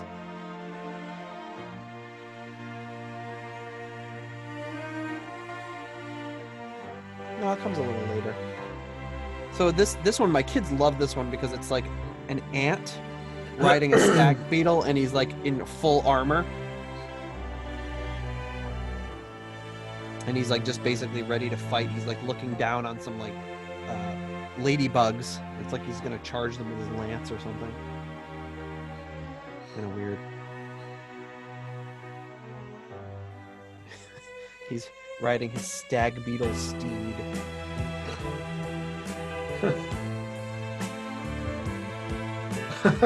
So this is Exactly. Yeah, it's just kind of like this triumphant sort of valiant ant holding aloft his sword, ready to charge down on these poor unsuspecting ladybugs. But the fact that this is called Dreams of Sir Bedivere, I don't know, like, this is what is he dreaming about this sort of thing? He's talking about fighting goblins and elves and all this kind of crazy stuff in the book.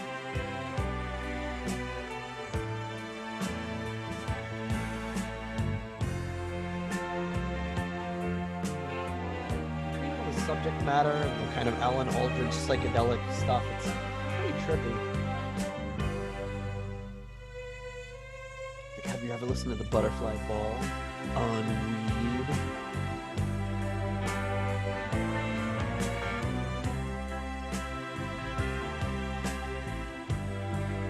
I like how they got a full band. It's almost kind of like concerto. Reminds me of the concerto, a shorter version. We've got a band, but the orchestra comes in. The band starts playing with the orchestra, and then the band plays. yeah. I mean, probably where he got it from.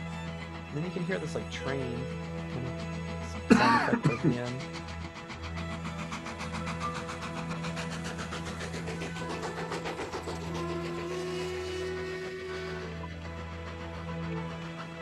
Maybe Sir Belvedere was dreaming of going on a train. I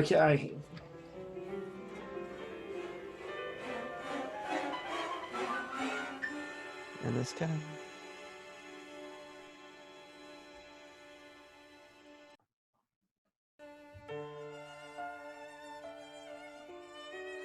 Yes, I'm not really sure what this was supposed to be about, but interestingly, on the live concert, they opened with this. Huh. The sequencing is completely different on that. I'm not sure why.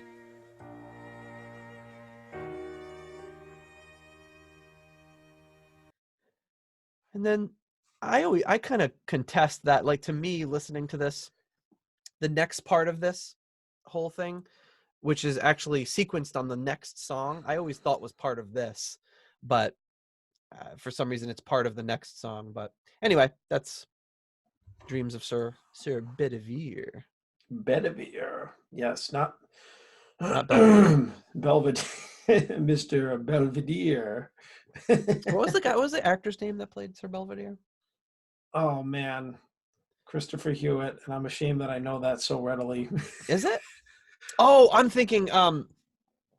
What was his name on the show? His first name. He like a Lynn Belvedere. Lynn. That's what I always remember thinking, because I've only ever met one other guy named Lynn, other than, well, I've never met Mr. Belvedere, so I guess I've only met one guy named Lynn.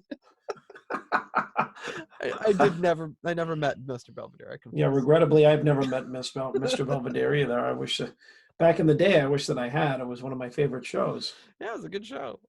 I didn't like Mr. Belvedere. Oh. All right.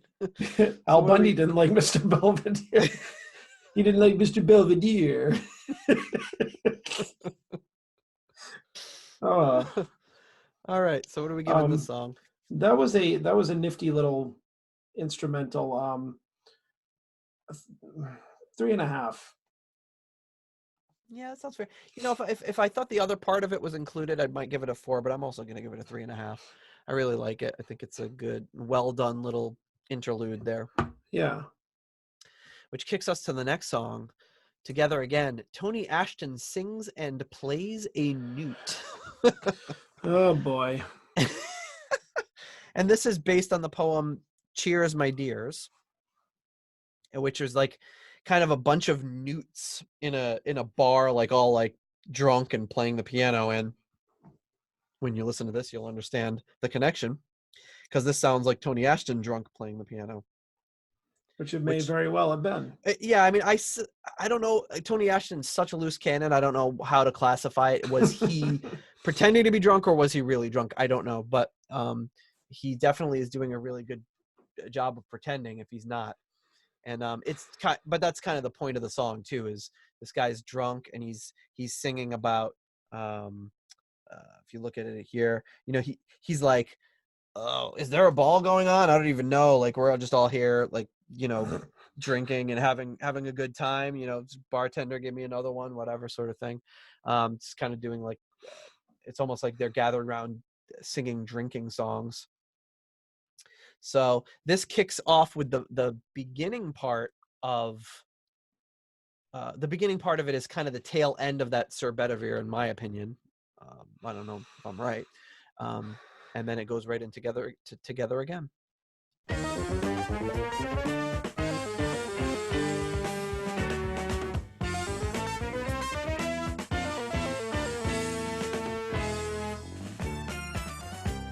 This is kind of like, this is what Dreams of Sir Bedivere started off as.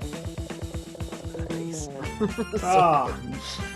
Sorry, I talked over it. I apologize. To me, that should be the conclusion of the instrumental. But here we go into this rollicking piano, drunken vocal by Tony Ashton here. I can't recall if there's a ball. Should we be there? It seems to me we ought to be with someone somewhere. Give us another, oh pardon me, brother, for laughing. He's like, It's good to be back together again. We used to like to sing that. well, he starts to slur his words later, which is the fun part right here, I think. Too much cheer. Towards the end. Here. Feeling's good, but I know that I should be going from here. I was like, oh, he threw a little belch in there. Say, hey brother, where you going without me? It's like he gets progressively worse as the song goes on. I'm glad that we're together again.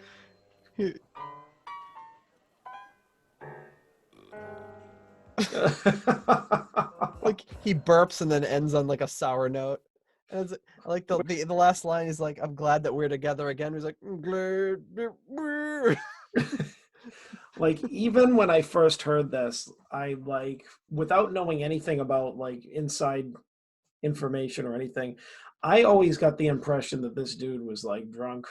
Like, it sounded like authentic performance. Like drunk for real. Yeah. Like, yeah, my guess was that he was actually drunk. Like, you know, Roger Glover or whatever. Like, they went out for drinks, and he's like, they get back to the studio at like 3 a.m. He's like, dude, let's record it now. Let's do the song now. Now that you're like, let's not wait till tomorrow. Let's do it right. Yeah, now. like I want to capture the perfect vocal performance. I think that it's authentic. Yeah, it's quite possible. We'd have to ask Roger himself. Yeah, which maybe if there's another meet and greet package, we'll buy it. Yeah, in a few years. Oh God. Hopefully. Yeah, just based on like how hilarious that song is, I got to give it a 4. All right. I'm gonna give it a 4.5. I just think it's great. It lends this little bit of levity between the instrumental and then what's coming up next, which is a very which could also be considered one of the heavier songs on the album, even though I don't even know if there's any guitar in it. It's very heavy. The strings kind of do the heavy lifting in this one. It's a very unique song, and that's "Watch Out for the Bat." It's John Gustafson warns of the long-eared bat, arranged and conducted by Mike Moran. Obviously sung by John Gustafson, our buddy from Quatermass and other many musical endeavors. And it's based on the poem "The Long-Eared Bat," which is a freaking freaky-looking bat. I hate bats, like just in general, but this bat is really freaky looking. My kids weren't really scared of the bat. I think I was more scared of the bat than my kids were reading this book. Yeah. But that's watch out for the bat. Let's kick it off here.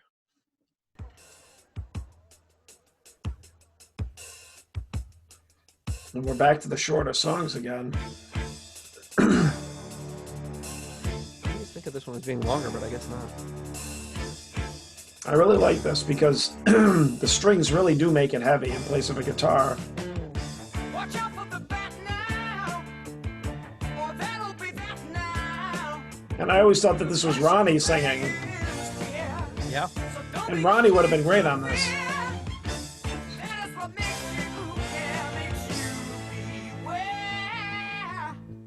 Yeah, Ronnie would have been great on this, but John Gustafson also is. Oh, yeah, he's great. Don't worry about it. You'll find you without it.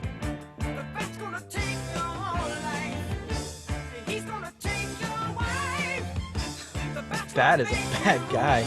He makes Sir Maximus Mouse look like a Yeah, the strings on this are just incredible. So make no mistake there. You'll end up a stingray. Always be on your guard. For this life is hard. Death is a breath away every day.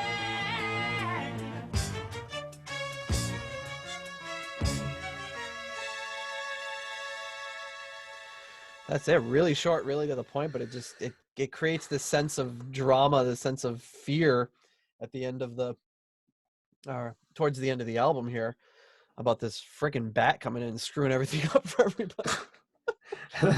that's probably why they use the strings, because easily could have translated onto guitar, but you don't even Oh need yeah.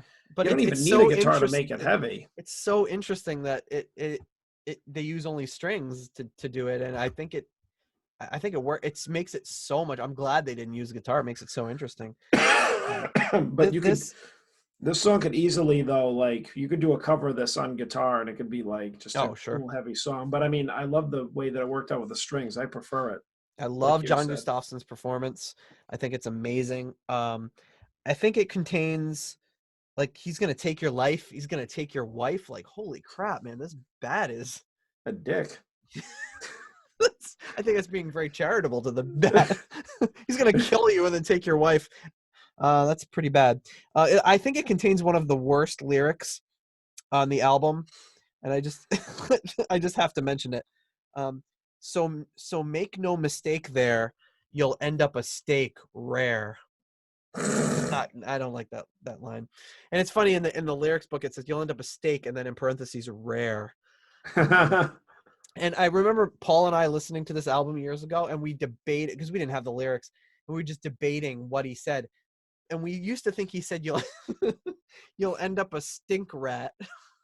And for the longest time, I thought that's what the words were, because it's like, well, all these animals going on in this, and who knows? It could be. Yeah. But I think that might have been a better lyric than what they actually put in there. But that aside, I think it's a really great song. I love the performance and the arrangement. It's great. I agree. 4.5, 4.5. All right, do you hear that? Boop, boop, boop, boop. It's a truck backing up to deliver another 5. Boom. I love that song. I think it's great. Then we get to the new song on the album, which we it was so yeah. This when this album was released, this song was for whatever reason wasn't on the album. The song's called Little Choc Blue. It just went directly to the next song. When they re-released it on this 1989 release that we got, it included Little Choc Blue. So when we got the CD, we're like, oh, this new. To me, it was like the most exciting thing in the world. Oh my God, there's another song from the Butterfly Ball I've never heard. And even though I only spent a few years listening to this album before getting this, I still think of it as the new song.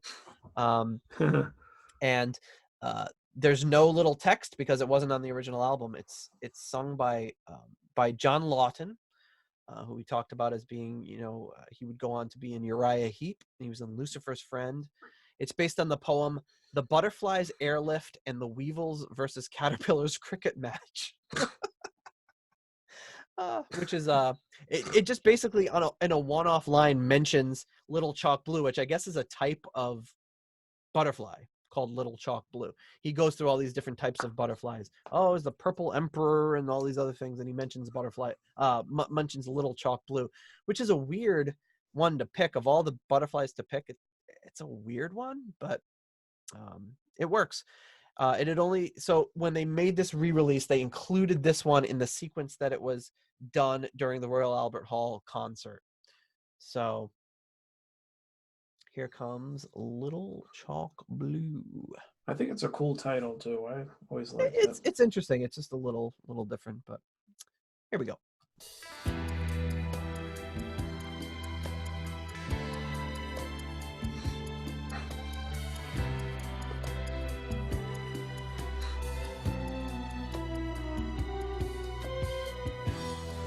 There's no one here that feels no pain.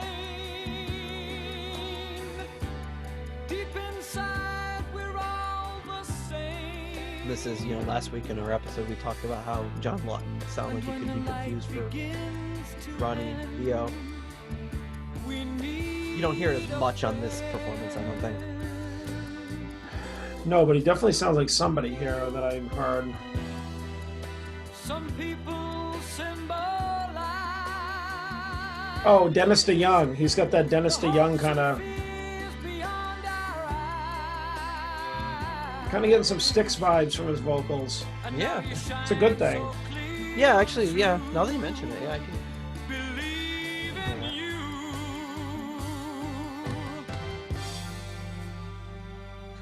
Fly on. I mean, this song to me sounds like it was designed to be a potential single. So I'm surprised they didn't put it on the original album. And everybody in the world is following too. It's got a different vibe than the rest of the album. It does a little bit.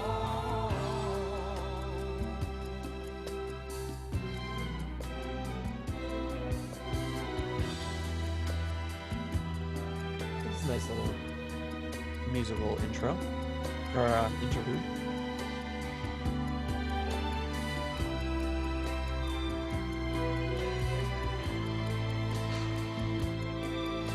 And I gotta say, John Lawton, on the live concert.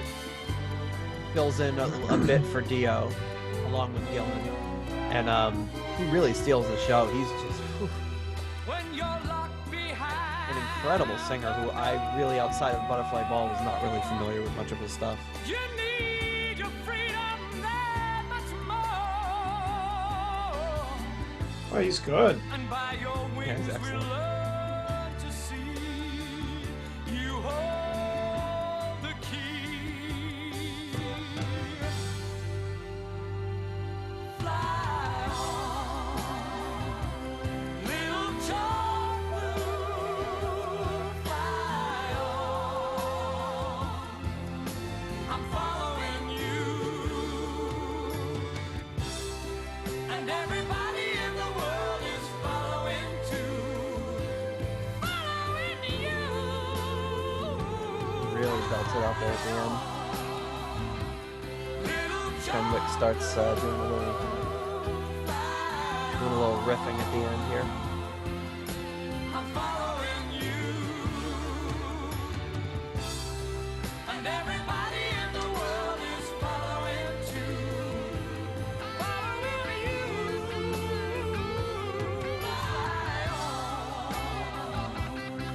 It seems like the most composed of all the songs. I don't want to say composed, but the most. Maybe traditional composition. Yeah, thank you. Exactly. That's, and maybe that's why it doesn't seem like it jives as well with the other songs, but I think it's a great performance. Yeah, like you said, it sounds like it could be a single or something. Yeah. All right. So what do you think about Little Choc Blue? I like Little Choc Blue. I love the vocals. 4 for me. Yeah, I'm gonna give it a solid 4.5. I think it really. I don't think it's great. I think John Lawton is.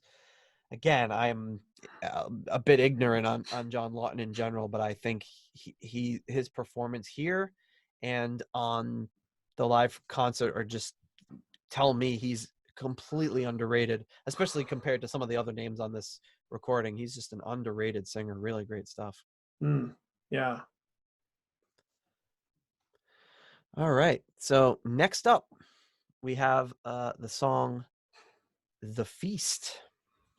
And The Feast is another instrumental, and it's the little subtitle for it is, usually it says like Roger Glover on whatever, or this person conducted. It says Simon Centipede's Time of Times. I don't know if that's supposed to tell us. But Okay. Here we go. Here we go with The Feast.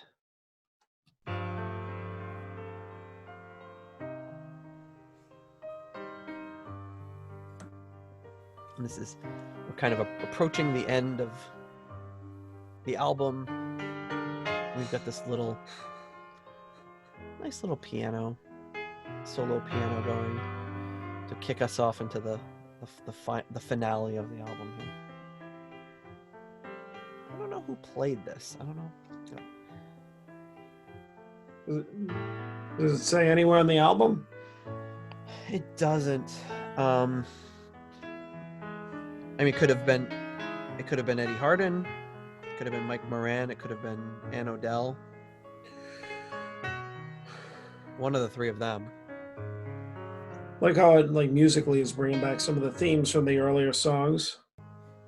Yep. As a good concept album should. Exactly.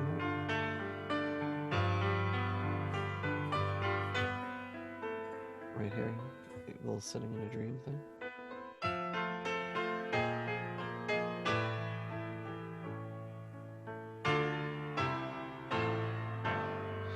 don't think I ever really realized it was doing that until you mentioned it. Just goes to show you, no matter how many hundreds of times you listen to an album, you can always pick up new things.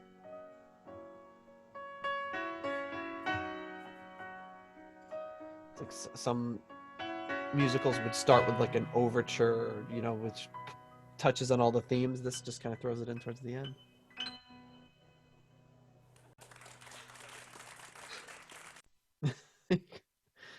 I know you hate when they do that on a studio recording, but that's Yeah, that's true. I don't think that was the intent here.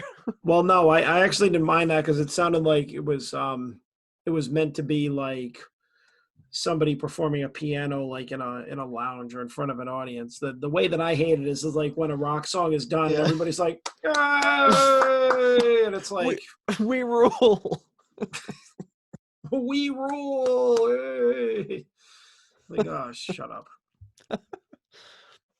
Well, I mean, yeah, I love the feast. That's really nice. It's like there's a lot of great, like, just kind of, I don't know, piano work, like just music in this. So like it's really nice, like 4. Yeah, it's For sure. pretty solid. I think you talked me into a 4.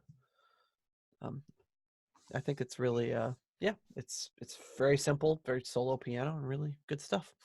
Which leads us into, if you know any song from this album, you would know this song, and that is Love Is All. I've got a great documentary that I'll throw up on YouTube and hopefully not get us banned, but that York Planer actually sent to me a few months back. And it's a documentary about the making of this specific song. It's got interviews with Alan Aldridge, Roger Glover, Ronnie Dio, Ray Fenwick, Eddie Hardin, all the people that were involved in making this particular song, because this song became a single for them and actually was really huge in several European countries. It was, and this song was also Ronnie James Dio's first gold record. So the first gold record Dio ever got was for this song, for singing this song, and there's some interesting stuff on it. It was huge, like I said, all over Europe, and there's a lot of talk about how they were trying in sort of intentionally to make this be a Beatles-ish song, which it clearly is. The first time I heard this, it's so similar to, Love Is All You Need by the Beatles. Well, this one's called I'm sorry, All You Need Is Love by the Beatles. This song is called Love Is All You Need. So they just changed a few. I mean, it's different enough that obviously there were no legal problems, but there were a lot of people obviously saying it's a little on the nose. And Dio describes it as being very Beatle-like, a very upbeat song. And I guess when it got released, it was, Roger Glover and guests, and everyone thought Roger Glover sang the song. There's an interview with Dio saying, wow, yeah, Dio's kind of pissed about it. And he's like, they should have put my name on it. And he says, wow, everyone thought Roger sang this, and they're like, wow, I didn't know Roger Glover could really sing that well. And a little bit of just Dio being Dio. But yeah, again, it didn't really get that big in England, and not really much at all in the States. But in the rest of Europe, it was really huge. So here we go with Love Is All.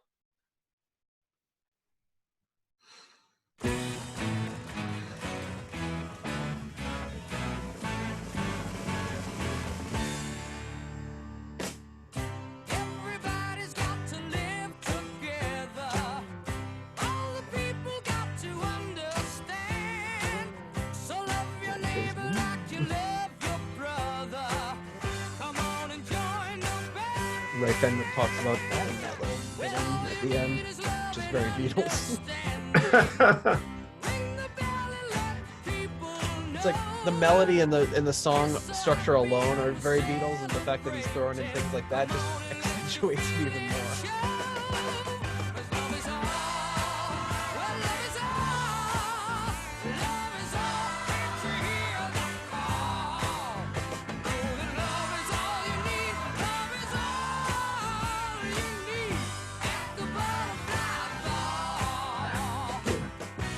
Sounded like they recorded Ronnie's voice with a little bit of like overdrive in there too. Yeah, it's a little overmodulated almost. Ain't you happy that we're all together? they said that I guess they recorded this version a few different ways, and in the bonus tracks you can hear it. They recorded a version with Eddie Hardin singing it, and they were like, it's okay. And then they sang one with Roger Glover singing it, it's okay. And then they finally just decided to bring Dio in, and obviously he brought this whole new energy to the song.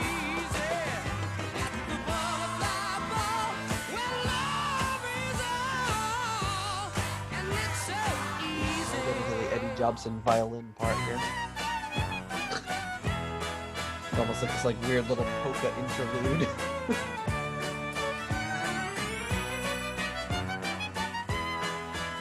And again, the Beatles were known to do a lot of weird little instrumental interludes like this too, so it's kind of just fuels the fire even a little bit more.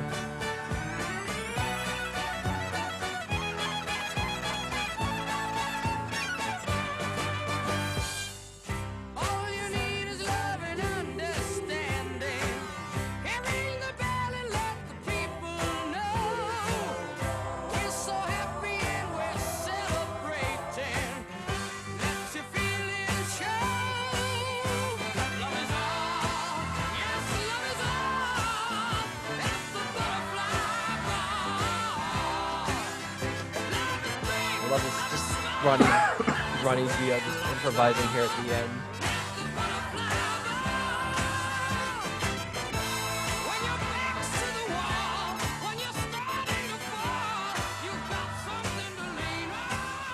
Roger Glover's like, bring the levels down, let's fade him out. He's going off the rails.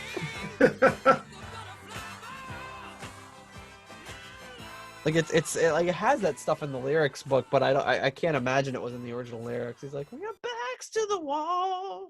Oh yeah, that's singing all this just kind of random stuff that rhymes with all. Yeah, that's what Ronnie would do. Yeah, I mean Ronnie was great for that stuff, and I mean Ronnie could sing anything, and I'd listen to it. Yeah, that is true. And you think about it, it doesn't really make sense, like in the context of the lyrics. It's like, when your back's to the wall, exactly. Holy diver, it's just like you probably cut it. There's probably 2 more minutes before the fade out of just and the castles on the hill. Oh, but yeah, it was so Ronnie. You could even you could see that little glimpse of what he was gonna do like 10 years later or whatever. Yep. Awesome. Oh, well, me and my boy Ronnie. Yep. I got to drop a 5 on that one. Oh, dropping a 5. All right. I mean, just for Ronnie's performance alone, I mean, it's you could tell he was into that. Yeah. And I mean, it sounded great too. Yeah. Like I said, I think they did a lot of unusual vocal stuff on this album. I mean, they didn't just put his vocals way up front or anything like that. It was almost like you said, they kind of modulated or did some kind of a little bit of feedback. It's he was singing too close to the mic or something, but it didn't sound badly done. Yeah, it sounded intentional. Like an intentional choice, yeah, to do something to his vocals, yeah. Yeah, I'm gonna give that one a solid 4.5. I really do. I love that song. Dig it. It's definitely. I can see why it would have been I'm actually surprised listening to it that it wasn't more popular elsewhere. There were a few European countries where it was topping the charts. I'm surprised it didn't get a little bit more play than that, because it's a great song. It's really well done, and it's, like I said, it's obviously in a Beatles style, but it's not so derivative that it's you're ripping off the Beatles. It's mimicking their style. Unless it wasn't bigger, because some people are like, boo, it sounds too much like the Beatles, boo. Yeah, it could have had the opposite effect. Who knows? All right. That leaves us with only one more track, and that is the track Homeward. So Love Is All pretty much takes place at the ball, and then Homeward is okay, we're all done here. We're going to travel home. And this is Ronnie Dio, Froggy, sings on the way home. So this is Froggy James Dio walking his way back home after the ball, after just having the time of his life with his back to the wall. And, so he was the way. He was just the frog in Love Is All, though, right? he was the frog in Love Is All. He was the frog in Sitting in a Dream. Yeah, so he's the frog through the whole thing. Yeah, anytime Ronnie Dio sings, he's the frog. All right. Let's just get that straight. Should have had a disclaimer at the beginning of the episode. Let me just clear this up. frog will be sung by Ronnie Dio. Let's just clear this up right now. Ronnie James Dio's a frog. As someone of French heritage, I'm highly offended. All right, here we go. Let's see, Homeward.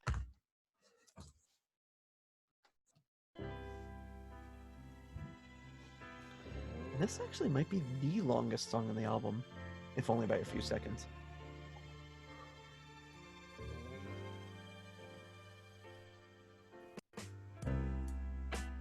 Now the ball is over. Kind of capturing some more of his Sitting in a Dream style. It's time to get back home. Wow. This is so good. I need a star to guide me. I'm feeling so alone. Feeling so alone.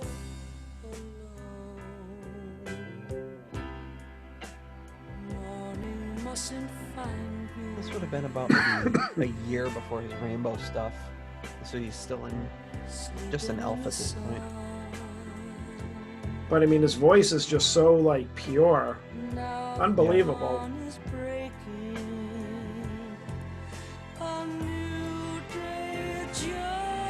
Yeah, I mean, everyone talks about how amazing a singer he is, and it's really not overstated.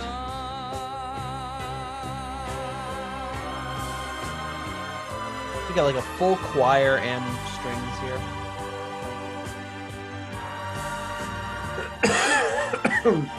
Instead of having this big epic close to the album, you get this more understated, more somber close to it.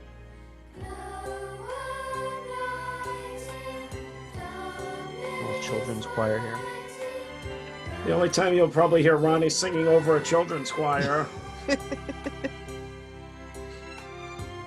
You won't hear that on Strange Highways or Angry Machines.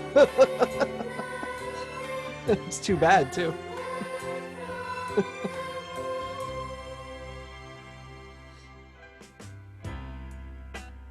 Wings are sadly folding. Here comes another day.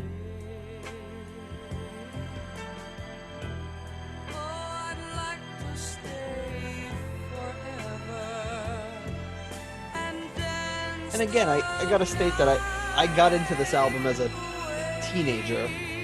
I really wonder what it would have been like if I'd heard this as a kid. Or if there had been that accompanying movie to it. I bet it would probably have even a stronger place in my heart.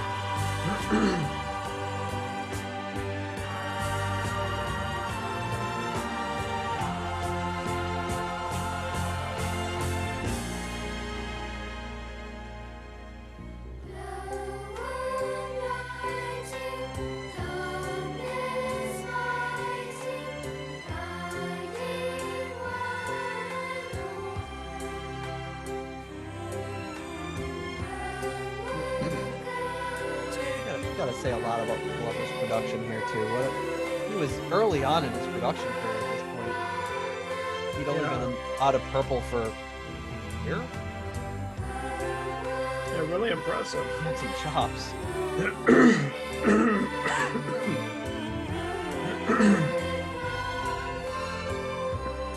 Something like hacking over this beautiful song.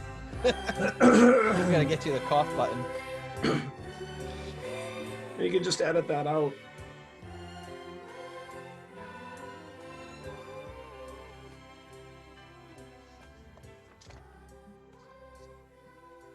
That's it. That's the So you close. just hear him like on the way out. Yep. Yeah, just doing like, Roger's like, all right, he's not saying any actual words right now, so I'll let him keep going. His back's not to the wall. I'll let him go for a minute. They're just like the end of the na na na na when your back's to the wall. When they fist hits their face. I don't know what else. What else would he say? Going down, down, down, down, down. What the fuck is this guy talking about? Well, that's it. That's the butterfly ball. What's your rating for Homeward? Oh geez, I mean, I have to say, like this song, and Sitting in a Dream. Like when Ronnie like started singing, like I literally like got like goosebumps. Like Yeah. that's how good his voice is. Like Ronnie, five for me. Like this is I forget about this song too. It's like rivals. Sitting in a Dream is like my favorite ballads Great. on this album. Like I don't know which one I like better. I think it's like one of those like tomorrow I could wake up and like one, and then the next day I could like the other one better. Yeah, I'm gonna give it a solid 4.5. Really, man, like I really didn't know going into this. I didn't think about what I was gonna. I mean, there's a few I had a pretty good idea on, but I didn't Yeah, really me think neither. about it. I just know the songs that I really love on this. I mean, Yeah. I love every song on this. But yeah, that's wow. Just listening to that album again in very critical detail, I can't say enough good things about it. It's really, Yeah. really good. Yeah. So looks like our total tally here. I gave the album a 4.03 and you 4.28. Even with all the fives that I handed out, I think you gave a few more. Yeah, I gave a few more fives. With the total combined rating of 8.30, which actually is exactly the same as Burn, Stormbringer, and Come Taste the Band are all like pretty much the same rating. Yeah, And Burns and 0.31. Yep. Stormbringer and Come Taste the Band 8.33. So yeah, we give this almost as much as Burns, Stormbringer, but you know, a negligible difference. So Mark III and Mark IV. The only other one that comes close is Machine Head and Captain Beyond. Captain Beyond still standing strong in there with these albums. Yeah, well, I mean, it's a great album. But yeah, if you're talking about post Deep Purple or Deep Purple family albums, like this one and Captain Beyond are our two highest rated right now. Yes, they are leading the pack for sure. Between the two of us. And yeah, this is definitely a interesting little album. Like hearing it through for the first time in a while, it's not as, you're right, it's definitely kind of a like a loose concept album. There's not really too much to it. Yep. But you know, I think like when I've heard this album or cuts off in the past, like, you know, several years or whatever, I usually just gravitate right toward the Ronnie songs, of course. But yeah, there were some that you could take here like out of context and like them, but listening to the whole thing is an intro. You got to be in the mood to like hear the whole thing. Yeah, and the whole thing, it, like I said, it's stitched together so seamlessly that it's one of those albums. To me, I can't hear one song and then just be like, yeah, that's enough. I have to hear the next song and the next song. They're all dependent on each other to me. Well, yeah, you can't just be like, oh, you know, I'm just gonna put on like, you know, Watch Out for the Bat, and then like just turn it off. Yeah, and like it starts like it's crossfading into the next song and then just stops dead, and you're like, yeah, it's fine. No, I don't feel incomplete. It's an unusual album, but I like that it's so loose in its concept and that you don't feel, you can just listen to this as a collection of songs, not really understand the concept and still enjoy it. Yeah. And the more you learn about it, and the more you learn about if you want to read the book, it's a weird freaking book. It's a kid's book. It's weird. But it's kind of fun and interesting. And if you do have young children, you want to watch it. The pictures are so And the pictures are important in a kid's book because before they can read, they're just looking at the pictures as you talk. There's so much going on in each one of these pictures. It must have taken him a month to draw each one of these pictures. They're so intricate, so many little bits and pieces. And I know my kids would really like kind of create these stories in their mind about it while I was reading. And it's it's interesting. Even if you're an adult and I mean, I bought this before I had kids just because I love the album so much. And I bought it and I was just like, I just want to see what the hell this book is that it's based on. And it's interesting.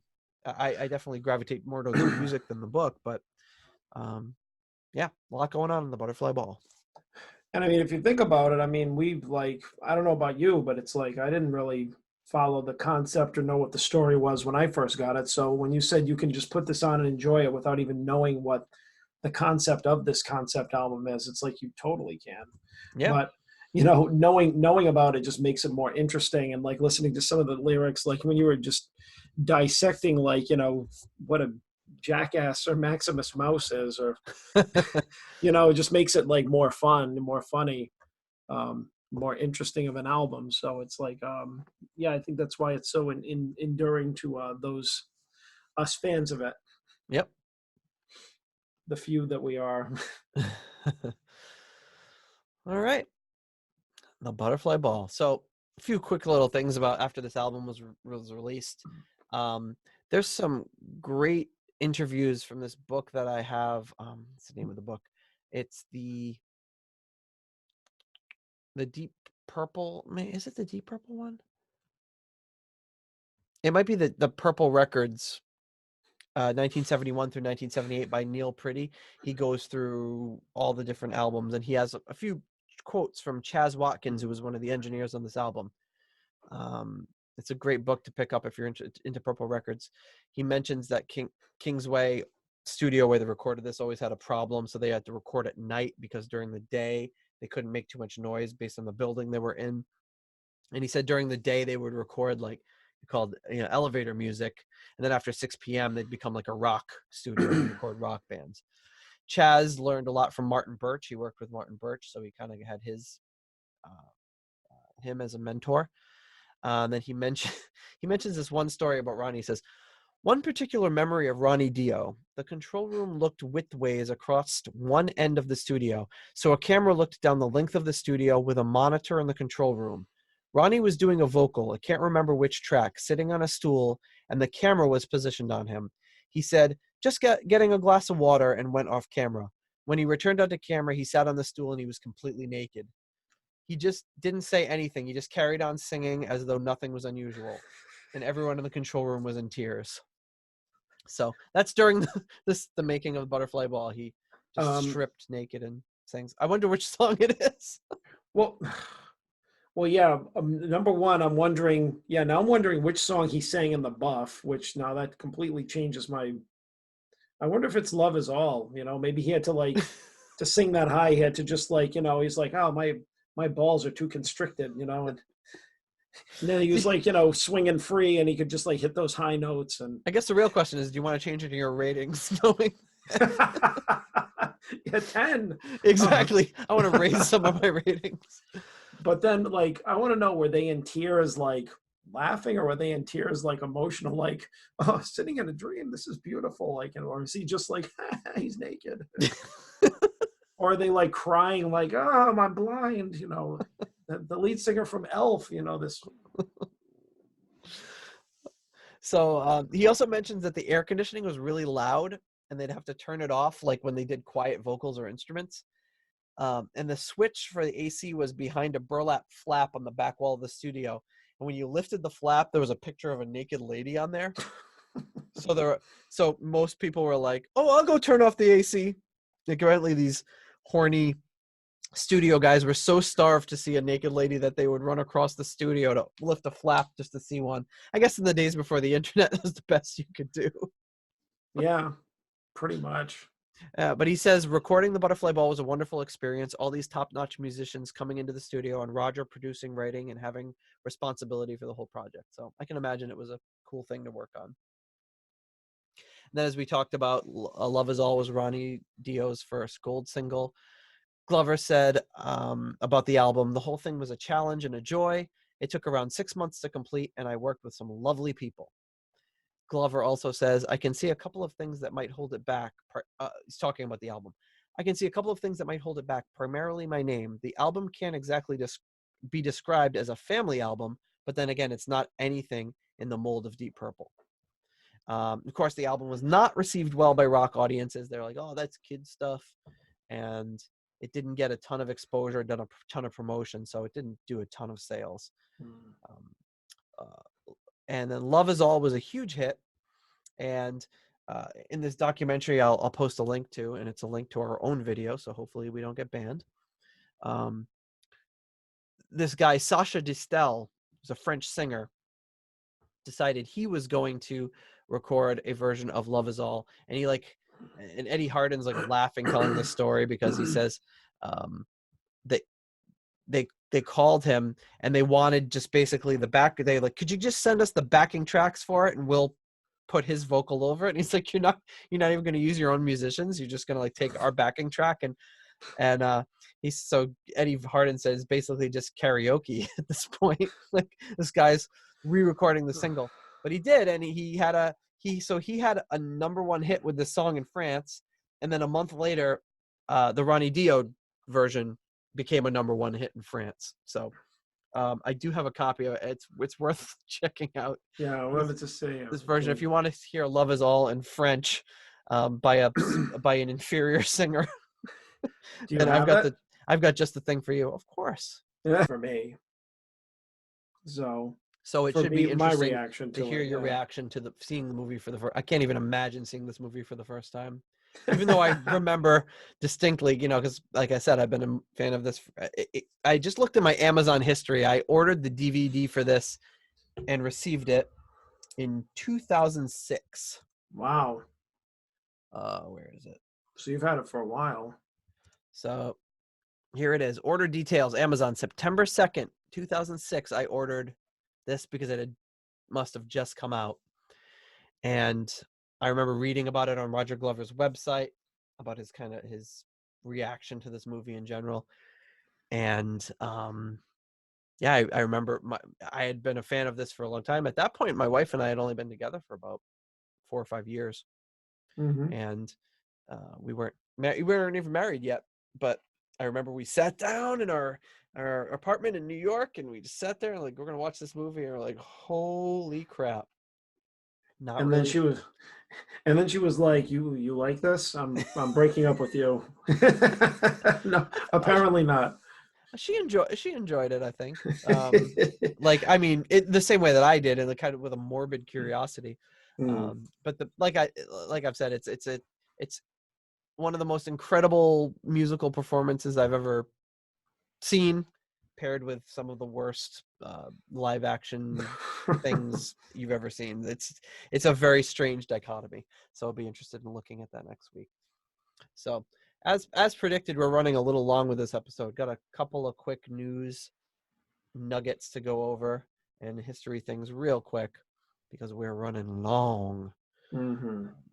In the news, we got, did you see about this? Bob Ezrin. So his Primary Wave, I guess, acquired the rights to Bob Ezrin's portfolio.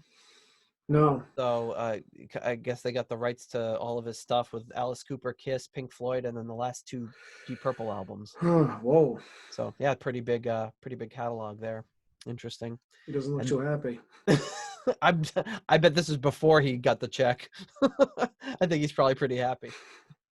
And then this publisher, I think what's the name of the publisher?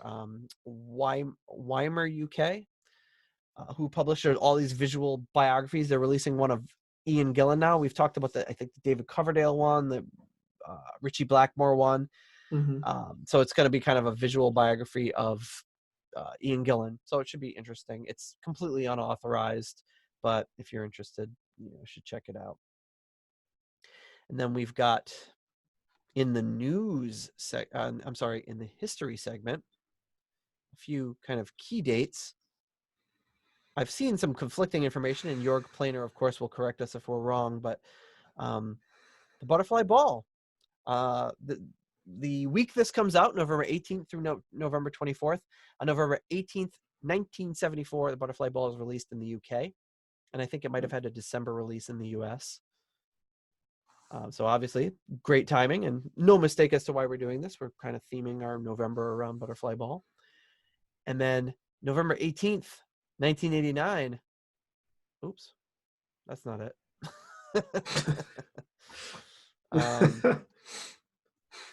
But we've got, oh man, if I can do this here. It's getting towards the end of the episode. Slip of the Tongue was released. Yeah. That's why I called it Slip It In. I always get Slip of the Tongue and Slide It In confused. Yeah, so it's like so it's slide it in, slip of the tongue. That's slip it in and slide of the tongue. Exactly. Although slide of the tongue would work too. Slide of the tongue. His picture Coverdale like I don't want to picture that. Well, like it or not, at some point you will, because he'll make you picture it. Yeah, he has a way of doing that.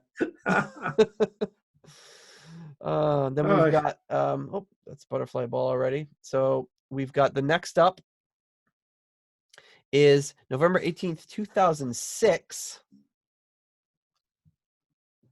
Jolyn Turner forms Over the Rainbow. And are you familiar with this band? Nope.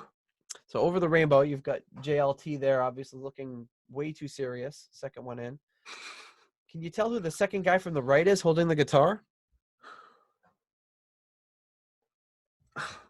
No, I can't tell who. I'm seeing if I recognize any of these people. I don't think I do. So the drummer, Bob Radnelli on drums. Oh, okay. Greg Smith on bass. Paul Morris on keyboards. And the man in black, well, they're all in black, holding the white Stratocaster is none other than Jurgen Blackmore, son of Richie Blackmore. That's interesting. So JLT gets the son of Richie Blackmore to be in this band, Over the Rainbow. Wow. Yeah, I can kind of tell. Yeah, he's kind of looks like Richie. Same wig. Yeah, you can. Yeah, you can tell. It's like a German Richie. He looks even more like Richie in this photo, I think, on the right there. Yeah, he's got that mischievous look on his face. He's very mischievous. And then in November 23rd, 1994, Deep Purple plays 3 secret shows in Mexico to test their prospective new guitarist, Steve Morse. Well, so they did these 3 secret shows. They kind of released them. Oh, Deep Purple's playing in Mexico.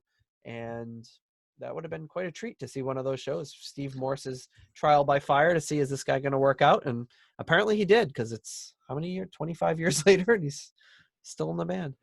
I love this picture because it's like, like you look at all of them and then you like, John Lord is the only one that's just like, screw it. I'm just going gray. Like, yeah. the other guys are like Roger Glover's got a hat on. Like Ian Gillan and Ian Pace, like obviously, like must have colored their hair or something.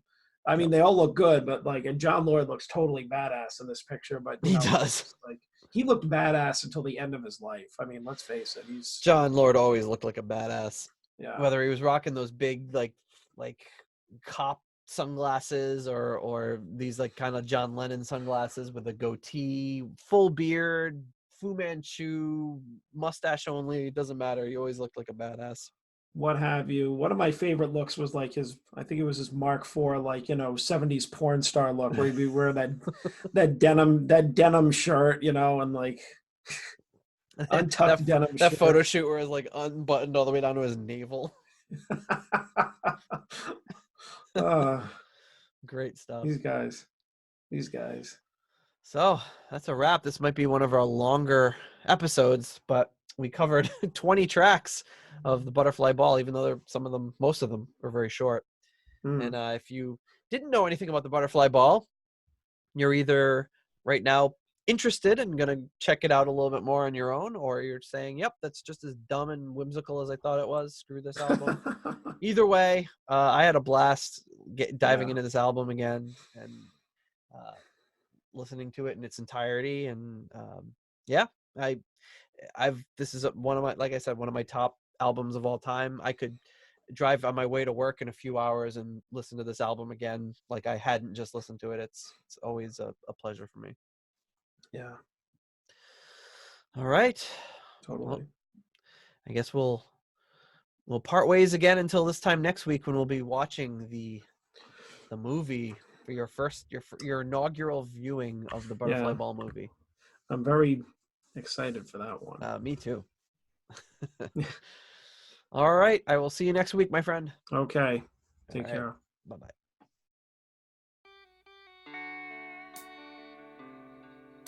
Thank you for listening to the Deep Purple Podcast. If you like what you hear and would like more episodes in the future, please donate on Patreon to support the show. You can also give us a rating on iTunes to help new people discover the show. You can follow us on YouTube, Instagram, Twitter, and Facebook for show updates. See deeppurplepodcast.com for more details. Thank you for listening.